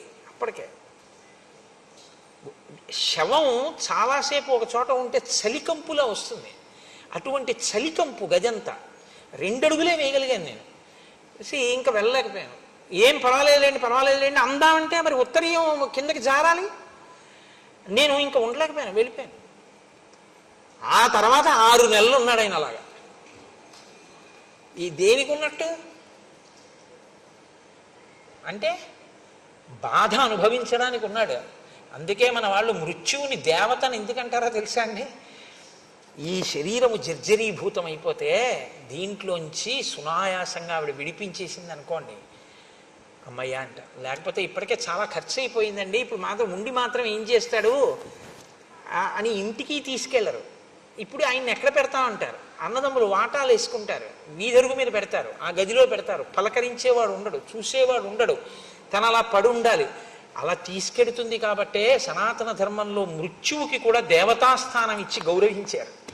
కాబట్టి వెళ్ళిపోవడం అనేటటువంటిది అంత తేలిక కాదు. రావణ ఏదో అనుకుంటున్నావు, నీ ఒక్కడివి వెళ్ళిపోతాను అనుకుంటున్నావా? సీతమ్మ జోలికెడితే ఇంత భోగం అనుభవిస్తున్న లంక వెళ్ళిపోతుంది అన్నాడు. నిజంగా ఆ ఒక్క మాట కొంచెం జీర్ణం అయ్యి ఉంటేనండి రావణుడికి, అది ఎలా అన్నాడంతే. ఒకవేళ అది కూడా అయితే అని ఆలోచించి ఉంటే నా కళ్ళ ముందు ఇంతమంది వెళ్ళిపోయి నేను ఒక్కనే మిగిలిపోతే ఉన్నట్టా ఊడిపోయినట్టా అని ఒక ఆలోచన చేసి ఉంటే బహుశా మార్పు వచ్చి ఉండేదేమో. అసలు వినడం వల్ల గుణం లేదు కదండి, ఇదే అది వద్దు ఎక్కడం. అందుకు కదండి మహానుభావుడు సులభాహ పురుషారాజంచతం ప్రియవాదిన అప్రియస్యతు పత్యస్య వక్త శ్రోతాచ దుర్లభ అంటూ మొదలెట్టాడు. ఏమి మారీచుడండి మహానుభావుడు. కాబట్టి నాశనం అయిపోతుంది రా లంక, నా మాట విను, వెళ్ళకు సీతమ్మ జోలికి. పరదార జోలికి వెళ్ళి బాగుపడిన వాడు లేడు. అంటే పరదార జోలికి వెళ్ళావో అంత తొందరగా మృత్యువు రాదు, అప్పుడు వస్తుంది. అప్పుడు ఈశ్వరుడు ఏం చేస్తాడంటే తీర్పు స్థానంలో కూర్చుంటాడు, తీయడు, ఉండి ఉపయోగం ఉండదు, అప్పుడు అనుభవంలోకి వస్తుంది పాపం. ఎవరు చూసేవాళ్ళు, అమ్మో సీతమ్మ సుందరకాండలో మాట్లాడుతుంది, ఇంకా వాతలు పెట్టేస్తుంది ఆవిడ, అయితే మాత్రం ఆయనకి అంటిందా. కాబట్టి భవస్వదార నిరత స్వకులం రక్ష రాక్షస మానం బుద్ధించ రాజ్యంచ జీవితం చేష్టమాత్మన కళత్రాణి చ సౌమ్యాని మిత్రవర్గం తథైవచ యదిచ్ఛసి చిరం భోక్తం మాకృధా రామ విప్రియం. నీ దార యందు, నీ భార్యల యందు నువ్వు తృప్తి పొందు, నీ కులాన్ని నువ్వు రక్షించుకో, నీ యొక్క గౌరవాన్ని నువ్వు కాపాడుకో, నీ బుద్ధిని సక్రమంగా ఉంచుకో, నీ రాజ్యాన్ని కాపాడుకో, నీ జీవితాన్ని కాపాడుకో. కళత్రానికి సౌమ్యాన్ని, నీ యొక్క భార్యలతో నువ్వు సంతోషంగా ఉండాలని నువ్వు కోరుకుంటే, మిత్రవర్గం తథైవచ, నీ మిత్రులు సంతోషంగా ఉండాలని కోరుకుంటే, యదీచ్ఛసి చిరం భోక్తం, నువ్వు చాలా కాలం ఇలా సుఖాలు అనుభవించాలనుకుంటే మాకృధా రామ విప్రియం, రామునికి మాత్రం అపకారం చేద్దాము అని ఎప్పుడూ అనుకోకు. నేను ఒకప్పుడు మృగరూపాన్ని దాల్చి ఇంకొక ఇద్దరు మిత్రులతో కలిసి రాముడు అరణ్యవాసం చేస్తుండగా వెళ్ళాను. రాముడు కూర్చుని ఉన్నాడు. అప్పుడు నేను అనుకున్నాను, ఇప్పుడు తాపసి కందమూలాలు తింటున్నాడు, చాలా కాలమైంది కదా, అప్పుడు మానవాస్త్రం పెట్టి కొట్టాడని గుర్తు తెచ్చుకుని ఒక క్రూర మృగం రూపంలో ఉన్నాను కాబట్టి ఇప్పుడు నన్ను ఏం చెయ్యగలడని రాముడి మీదకి పరిగెత్తాను. తాపసం నియతాహారం సర్వభూత హితేరతం సోహం వనగతం రామం పరిభూయ మహాబలం. ఆయన బలాన్ని తిరస్కరించి ఆయన మీదకి మృగరూపంలో పరిగెత్తాను. తాపసోయమితి జ్ఞాత్వా పూర్వవైరమనుస్మరం, అప్పుడు నన్ను అస్త్రం పెట్టి కొట్టినటువంటి విషయం నా జ్ఞాపకంలో ఉంది, ఇప్పుడు ప్రతీకారం తీర్చుకుందామని వెళ్ళాను. అభ్యదానం హి సంక్రుద్ధ తీక్ష్ణ శృంగో మృగాకృతి, నేను వాడి అయిన కొమ్ములతో మృగరూపంలో ఉన్నానప్పుడు. జింఘాసుర కృత ప్రజ్ఞ తం ప్రహారమనుస్మరన్, పూర్వపు దెబ్బ స్మరించి ఇప్పుడు రాముణ్ణి చంపుదామని వెళ్ళాను. ఆయన ఏం చేశాడంటే వాడి అయినటువంటి బాణములను ఎక్కుపెట్టి ప్రయోగించాడు. నాతో వచ్చినటువంటి వాళ్ళు అక్కడే ఆ బాణపు దెబ్బ గుండెల్ని చీల్చి చంపేసింది. నేను అటు ఇటు తిరిగి ఆ బాణపు దెబ్బ తప్పుకుని పారిపోయించాను. బాణం నాకు తగలలేదు, కానీ ఇహ ప్రవ్రాజితో యుక్త తాపసోహం సమాహిత, ఆ రోజు పారిపోయి వచ్చిన వాడిని అప్పటి నుంచి ఓ పర్ణశాల కట్టుకుని తపస్సు చేయడం మొదలెట్టాను. ఇహ బయటికి వెళ్ళటం ఎందుకు వెళ్ళటం లేదంటావేమో, వృక్షే వృక్షే చ పశ్యామి చీర కృష్ణాజినాంబరం గృహీత ధనుషం రామం పాశహస్తం ఇవాంతకం. నేను ఎక్కడికన్నా బయటికి వెళ్ళాననుకో, వృక్షే వృక్షే చ పశ్యామి చీర కృష్ణాజినాంబరం, ఇలా తలెత్తి చూస్తే ఏ చెట్టు మీద ఏ కొమ్మ మీద చూసినా సరే నారచీర కట్టుకుని చేతిలో ధనస్సు పట్టుకుని రాముడు కనబడుతూ ఉంటాడు. ఎన్ని చోట్లని పరిగెత్తను, ఎక్కడికి పరిగెత్తినా రాముడే కనబడుతూ ఉంటాడు. అంటే ఆయన భయంతో ఈ స్థితిని పొందిన ఆయనకి మాత్రం రామదర్శనం అవుతోంది. ప్రతి చోట రాముడే కనపడుతున్నాడు. వనం కనపడటం లేదు, రాముడు కనపడుతున్నాడు. విశ్వం కనపడలేదు, విశ్వనాథుడు కనపడినట్టు, లోకము స్థానంలో లోకేశ్వరుడు కనపడినట్టు ఆయనకి రాముడే కనపడుతున్నాడు, కానీ భక్తితో మాత్రం కాదు. కాబట్టి ఇహ నాకు వృక్షే వృక్షే చ పశ్యామి చీరకృష్ణాజినాంబరం గృహీత ధనుషం రామం పాశహస్తమివాంతకం. పైగా ఎలా కనపడుతున్నాడో తెలుసా, చేతిలో యమపాశం పట్టుకున్నటువంటి యమధర్మరాజు గారు ఎలా ఉంటాడో అలా కనపడుతున్నాడు. అంటే ఎప్పుడు కనపడ్డా రాముడు ప్రసన్నమూర్తిగా మాత్రం కనపడలేదు, క్రుద్ధుడై కనపడ్డాడు. ఆయనకి కోపంతో కనపడ్డాడు, రౌద్రంగా కనపడ్డాడు. అంటే ఈయన చాలా భయంతో కూడినటువంటి స్థితిలో ఉన్నాడు తప్ప తక్కువేమి మనకు రాముండొక్కడుండు వరకు అన్న స్థాయిని మాత్రం పొందలేకపోయాడు. అంటే గతం యొక్క అనుభవాలు ఇంకా ఈయన్ని వెంటాడాయి. అపి రామసహస్రాణి భీత పశ్యామి రావణ రామభూతమిదం సర్వం అరణ్యం ప్రతిభాతిమి. నాకు అపి రామ సహస్రాణి, సహస్రాణి అంటే 1000 అని కాదు, అనంతం. నాకు ఎక్కడ చూసినా రాముడే. ఆ రాముడిని చూసి భీత పశ్యామి రావణ, నాకు భయం వేసేస్తుంది. రామభూతమిదం సర్వం అరణ్యం ప్రతిభాతిమే, అరణ్యమంతా రాముడే, కొమ్మలు రాముడు. అదేంటి ఏదో సర్వం రామమయం అంటారు చూసారా, అసలు అలా కనపడింది మారీచుడికొక్కడికే. రామభూతమిదం సర్వం అరణ్యం ప్రతిభాతిమే, నాకు ఈ అరణ్యమంతా రాముడై ప్రకాశిస్తోంది. నాకు ఇంకా చెట్లు, కొండలు, గుట్టలు, ఏర్లు, సెలయేర్లు, నదులు, నదములు ఇవేం నాకు కనపడవు, నాకు అన్ని రాముడే. కాబట్టి నాకు భయం. ఇది ఎక్కడ వరకు పోయిందో తెలుసా? పడుకుందామంటే దృష్ట్వా స్వప్నగతం రామం, కల వస్తే రాముడు వస్తాడు. కల దాటితే కదా సుషుప్తి. జాగ్రత్త నుంచి స్వప్నావస్థ, స్వప్నావస్థ నుంచి సుషుప్తి. అసలు నిద్ర పోదామంటే రాముడే. అందుకని నేను నిద్రపోయి చాలా కాలం అయింది. పోనీ జాగృతిలో ఉంటే రాముడే. కాబట్టి ఇప్పుడు నేను రాముడి నుంచి తప్పించుకోగలిగిన స్థితిలో లేను. నేను ఎప్పుడూ రాముడు అలా చూస్తూ ఉంటాడు, నాకు అటువంటి రాముడు కనపడుతూ ఉంటాడు. నేను అలాగే భయం భయంగా ఒక చోట నక్కి ఉంటాను. నాకు ఎంత భయం పట్టేసిందో తెలుసా రాముడంటే? రావణ రకారాదీని నామాని రామత్రస్తస్య రావణ రత్నాని చరధాశ్చీమాత్రా సంసంజనయంతిమే. నా దగ్గరికి ఎవరైనా వచ్చి రాతో మొదలెట్టినటువంటి అక్షరంతో ప్రారంభమైన పదాన్ని పలకబోయి రత్నం అందామని అన్నారనుకో, నేను పారిపోతాను. రామ అంటాడేమో తర్వాత. రత్నాని చ రథాశ్చైవ, రథం అందామని రా అన్నాడు అనుకోండి, నేను పారిపోతాను. ఎందుకంటే తర్వాత మా అంటాడేమో అని భయం. నాకు రా అని వినపడితే పారిపోతాను. నాకంత భయం పట్టేసిందయా. నాకు రామ అంటే భయం, రాముడే నాకు కనపడుతూ ఉంటాడు. నాకు ఇంకేం కనపడటం లేదు వచ్చిన బాధ. నాకు చెట్లు పుట్టలు ఏం లేవు, అన్ని రాముడే. అది ఎలా పాశహస్త వివాంతకం, చంపేసేటటువంటి యముడిలో కనపడుతూ ఉంటాడు నాకు. కాబట్టి అయినా నేను తెలియక అడుగుతాను, రావణ మీ చెల్లెలు ముక్కు చెవులు కోసేశారు, ఖరదూషణాదుల్ని చంపేశాడు, ఉత్తిని చంపేశాడని చెప్పావు కదా, ఏ పని లేకుండా చంపేశాడన్నా నేను చెప్పనా యథార్థం ఏమిటో? ఇది శూర్పణకాహేతో జనస్థానగతకర అతివృత్తో హతపూర్వం రామేణా కృష్ణకర్మణా అత్ర బ్రూహి యథాతత్వం కో రామస్య వ్యతిక్రమ. ఈ ఖరదూషణాదులనేటటువంటి వాళ్ళు మర్యాదని మరిచిపోయి రామచంద్రమూర్తికి ఇంతమందిని కలిసి యుద్ధానికి వెడితే రాముడు 14,000 మందిని యుద్ధంలో తెగటార్చాడు.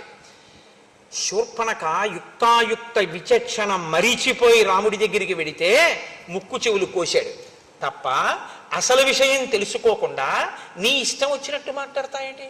తప్పది. రాముడి దోషం ఏముందని ఇవాళ రాముడి భార్యను అపహరిస్తానంటున్నావు? నువ్వు అలా మాట్లాడకూడదన్నాడు. అసలు నిజంగానండి కుండ బద్దలగొట్టినట్టు అంటారు చూసారా, అంత స్పష్టంగా మాట్లాడేశాడు. ముందే చెప్తాడుగా, వక్తా శ్రోతాచ దుర్లభ. వినకపోవడం ఎంత ప్రమాదం తెస్తుందో మీరు రావణుడి వైపు చూడాలి. రావణుడు చూడండి ఎలా మాట్లాడతాడో. తం పద్యహిత వక్తారం మారీచం రాక్షసాధిప అబ్రవీత్ పరుషం వాక్యం అయుక్తం కాలచోదిత. కాలుని చేత చోదితమైన వాడు అంటే యమధర్మరాజు గారి చేత గ్రసింపబడడానికి సిద్ధంగా ఉన్నవాడికి మంచి మాట తలకెందుకు ఎక్కుతుంది? కాబట్టి ఎక్కలేదు. వాక్యం నిష్ఫలమత్యర్థం ఉక్తం బీజ మివోషరే. ఉషర క్షేత్రంలో పడినటువంటి విత్తనం ఎలా మొలకెత్తదో అలా మారీచుడు ఇంత కష్టపడి చెప్పినా రావణాసురుడి తలకెక్కలేదు. స్త్రీవాక్యం ప్రకృతం శుత్వా వనమేక పదే గతః. రాముడి గురించి అంత గొప్పగా చెప్తాయంటే, ఒక ఆడదాని మాట విని వెంటనే హఠాత్తుగా లేచి అయోధ్య విడిచిపెట్టి అరణ్యవాసానికి పోయినటువంటి ఉద్రేకం ఉన్నవాడు రాముడు అంటే. అవశ్యంతు మయా తస్యా సంయుగే కరగాతినః ప్రాణై ప్రియతరా సీతా హత్తవ్యా తవ సన్నిధౌ. ఖరదూషణాదుల్ని సంహరించినటువంటి ఆ రాముడికి సరైనటువంటి శిక్ష ఆయన ప్రాణ సమానమైనటువంటి సీతని అపహరించడమే. అది కూడా నీ సమక్షంలోనే జరగాలి. అంటే నువ్వు నాకు ఉపకారం చేసి తీరాలి, చుక్కల జింకగా రావాలి. నా మాట వినద్దనుకుంటున్నావేమో. పంచరూపాణి రాజానో ధారయం చమితేజసౌః అగ్నేరింద్రస్య సోమస్య వరుణస్య యమస్య చ ఔష్ట్యం తథా విక్రమంచ సౌమ్యం దండం ప్రసన్నతాం. రాజు అంటే రాజు ఒక్కడే అనుకుంటున్నావేమో, రాజు 5 రూపాల్లో ఉంటాడు. ఆయన అగ్నేరింద్రస్య సోమస్య వరుణస్య యమస్య చ. అగ్ని స్వరూపం ఆయనే, ఇంద్రస్వరూపం ఆయనే, వరుణస్వరూపం ఆయనే, సోమస్వరూపం ఆయనే, యమస్వరూపం ఆయనే. 5 రూపాలలో ఉండి అగ్నిలా తీక్షణమైనటువంటి స్వభావాన్ని, ఇంద్రుళ్ళ పరాక్రమాన్ని, చంద్రుళ్ళ ఆహ్లాదకరత్వాన్ని, వరుణుళ్ళ దుష్ట నిగ్రహ లక్షణాన్ని, యముడిలా ప్రసన్నతను సంతరించుకుని రాజు ఉంటాడు. కాబట్టి రాజుతో మాట్లాడేటప్పుడు ప్రసన్నుడవై అంజలి ఘటించి వినయంగా మాట్లాడడం నేర్చుకోవాలి. నేను అడగని విషయాలు నేను చెయ్యమనని బోధానాన్ని నాకెవడు చేయమన్నాడు నిన్ను? ఇది ధూర్త లక్షణం కాదా? కాబట్టి నేను అడగంది నువ్వు ఎందుకు మాట్లాడుతున్నావు? మాట్లాడేటప్పుడు భక్తి శ్రద్ధ అవసరం కాదా? నేను పోతాను, నా రాజ్యం పోతుంది, లంక పోతుంది, ఇవే నువ్వు ప్రభువుతో మాట్లాడవలసిన మాటలు?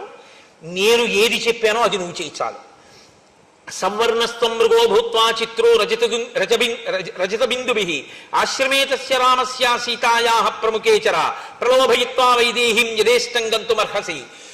నువ్వు నేను చెప్పినట్టుగా బంగారు చుక్కలు కలిగినటువంటి మృగంలా వెళ్ళి సీతమ్మ తల్లి యొక్క సమీపంలో కదలాడు. రామచంద్రమూర్తి నిన్ను వేటాడడం కోసం వస్తారు. ఆ తర్వాత నేను సీతాపహరణం చేస్తాను. బతికితే నీ ఇష్టం, ఎక్కడికైనా పో. అపక్రాంతే తు కాకుచ్చే దూరం యత్వాప్యుదాహర హాసీతే లక్ష్మణేత్యేవం రామవాక్యానురూపకం. రామచంద్రమూర్తి కంఠం ఎలా ఉంటుందో అలాంటి కంఠాన్నే నువ్వు అనుకరిస్తూ హా సీత, హా లక్ష్మణ అని దూరంగా వెళ్ళిన తరువాత అరవాలి. అరిస్తే రాముడికి అపకారం జరిగిందనుకుని లక్ష్మణుడు వెళ్ళిపోతాడు. లక్ష్మణుడు వెళ్ళిపోతే నేను సీతను అపహరిస్తాను. అపక్రాంతే చ కాకుచ్చే లక్ష్మణే చ యథాసుఖం ఆనయిష్యామి వైదేహిం సహస్రాక్ష శచీమివ. ఇంద్రుడు శచీదేవిని ఎలా తీసుకెడతాడో అలా నేను లక్ష్మణుడు దూరంగా వెళ్ళిన తర్వాత సీతమ్మని తీసుకెడతాను. రాజ్యస్యార్థం ప్రయచ్చామి మారీచ తవ సువ్రత. నువ్వు ఈ పనికాని చేసి పెడితే నీకు రాజ్యంలో సగభాగం ఇచ్చేస్తాను అని రావణుడు మాట్లాడడం అంటే ఎలా ఉంటుందో చూడండి. మాట విననివాడు మాట్లాడడం అంటే ఎలా ఉంటుందో అద్భుతం. రావణుడి నోటి వెంట వచ్చినటువంటి ఈ మాటని వాల్మీకి మహర్షి మనకు అందించడం. ఆసాద్యతం జీవిత సంశయస్తే మృత్యుర్ధ్రువోత్యద్యమయా విరుధ్య ఏతద్యథావత్ ప్రతిగృహి. ఆ సీత హా లక్ష్మణ అన్నాక లక్ష్మణుడు వెళ్ళిపోయాడు అనుకో, నువ్వు చచ్చిపోవాలని నేను ఎందుకు కోరుకుంటాను? సీతమ్మను అపహరించి తీసుకెళ్ళిపోతాను, పైగా బతికున్న నీకు అర్ధరాజ్యం ఇస్తాను. నువ్వు నీ చెప్పిన పని చెయ్యనన్నావు అనుకో, ఇప్పుడే చంపేస్తాను. కాబట్టి చచ్చిపోవడం ఖాయం నీకు రెండు రకాలుగా. ఒకటి నా చేతిలో అన్నా చచ్చిపోవాలి, రెండు రాముడి చేతిలో అన్నా చచ్చిపోవాలి. రాముడి చేతిలో చచ్చిపోతావా, నా చేతిలో చచ్చిపోతావా? రెండు. రాముడి దగ్గరికి వెడితే బతకచ్చేమో, ఇంతకన్నా ఇంకో మాట ఉండదు. ఎందుకో తెలుసా? రాముడి దగ్గరికి వెడితే ఇంకా జింక వేషంలో సీతమ్మ తల్లిని లోభ పెట్టడానికి వచ్చిన మృగము అని ఆయన కంఠాన్ని అనుకరించి పలికిన తరువాత ఆయన బాణం వేస్తే బతికుంటాడా? కాబట్టి ఇవ్వబడినటువంటి అవకాశం ఏమిటంటే నా చేతిలో చస్తావా, రాముడి చేతిలో చస్తావా. మారీచస్య మహాత్మనః ఏం కోరుకుంటాడు? రాముడి చేతిలో చచ్చిపోవడాన్నే కోరుకుంటాడు. చచ్చిపోవడం అన్నది ఎలాగో తథ్యం, ఈ రాముడి చేతిలో ఎందుకు చావు? కాబట్టి ఆఖరి అవకాశంగా ఇంకొక మాట చెప్పి చూస్తాను ఏమంటాడో. కాబట్టి పాపం మారీచుడు మళ్ళీ 4 మంచి మాటలు మాట్లాడడం ప్రారంభం చేశాడు. ఆ మంచి మాటలు ఏమిటో ఏదో గబగబా చెప్పేయడం నాకు ఇష్టం లేదు. ఎందుచేతనంటే మారీచుడి మాటలంటే అత్యద్భుతం ఆ మాటలు.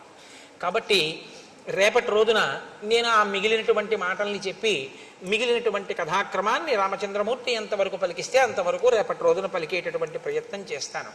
మనం పెట్టుకున్నటువంటి ఆచారాన్ని అనుసరించి ఒక 11 మాటలు రామచంద్రమూర్తి యొక్క నామాన్ని పలుకుతాం.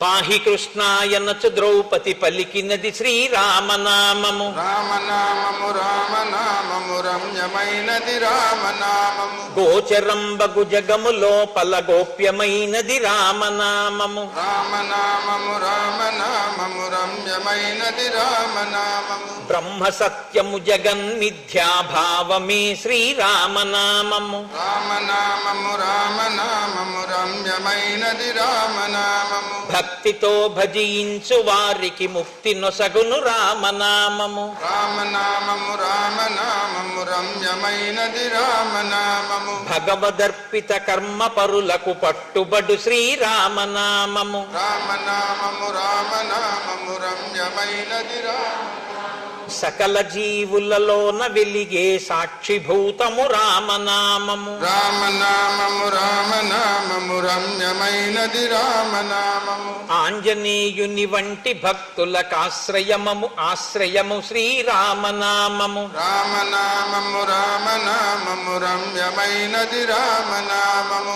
రాకడయు పోకడయు లేనిది రమ్యమైనది రామనామము. రామనామము రామనామము రమ్యమైనది రామనామము. సోమ సూర్యాదులను మించిన స్వప్రకాశము రామనామము. రామనామము రామనామము రమ్యమైనది రామనామము. దాసులను రక్షించదయగల ధర్మనామము రామనామము. రామనామము రామనామము రమ్యమైనది రామనామము. పరమపదమును చేరుటకు మరి దారి చూపునది ఈ రామనామము. రామనామము రామనామము రమ్యమైనది రామనామము. తల్లి వలె రక్షించు సుజనుల నెల్లకాలము రామనామము. రామనామము రామనామము రమ్యమైనది రామనామము. మంగళంబగు భక్తితో పాడిన శుభకరంబగు శ్రీరామనామము. రామనామము రామనామము రమ్యమైనది రామనామము. మంగళాశాసనపరైః మదాచార్య పురోగమైః సర్వైశ్చ పూర్వైరాచార్యైః సత్కృతాయాస్తు మంగళం. మంగళం కోసలేంద్రాయ మహనీయ గుణాత్మనే చక్రవర్తి తనూజాయ సర్వభౌమాయ మంగళం. ఉమాకాంతాయ కాంతాయ కామితార్థప్రదాయినే శ్రీగిరీశాయ దేవాయ మలినాథాయ మంగళం. కరచరణకృతం వా కర్మవాక్కాయజం వా శ్రవణనైనజం వా మానసం వాపరాధం విహితం వా సర్వమేత్తక్షమస్వ. శివ శివ కరుణాబ్ధే శ్రీమహాదేవ శంభో. సర్వం శ్రీ ఉమామహేశ్వర పరబ్రహ్మార్పణమస్తు.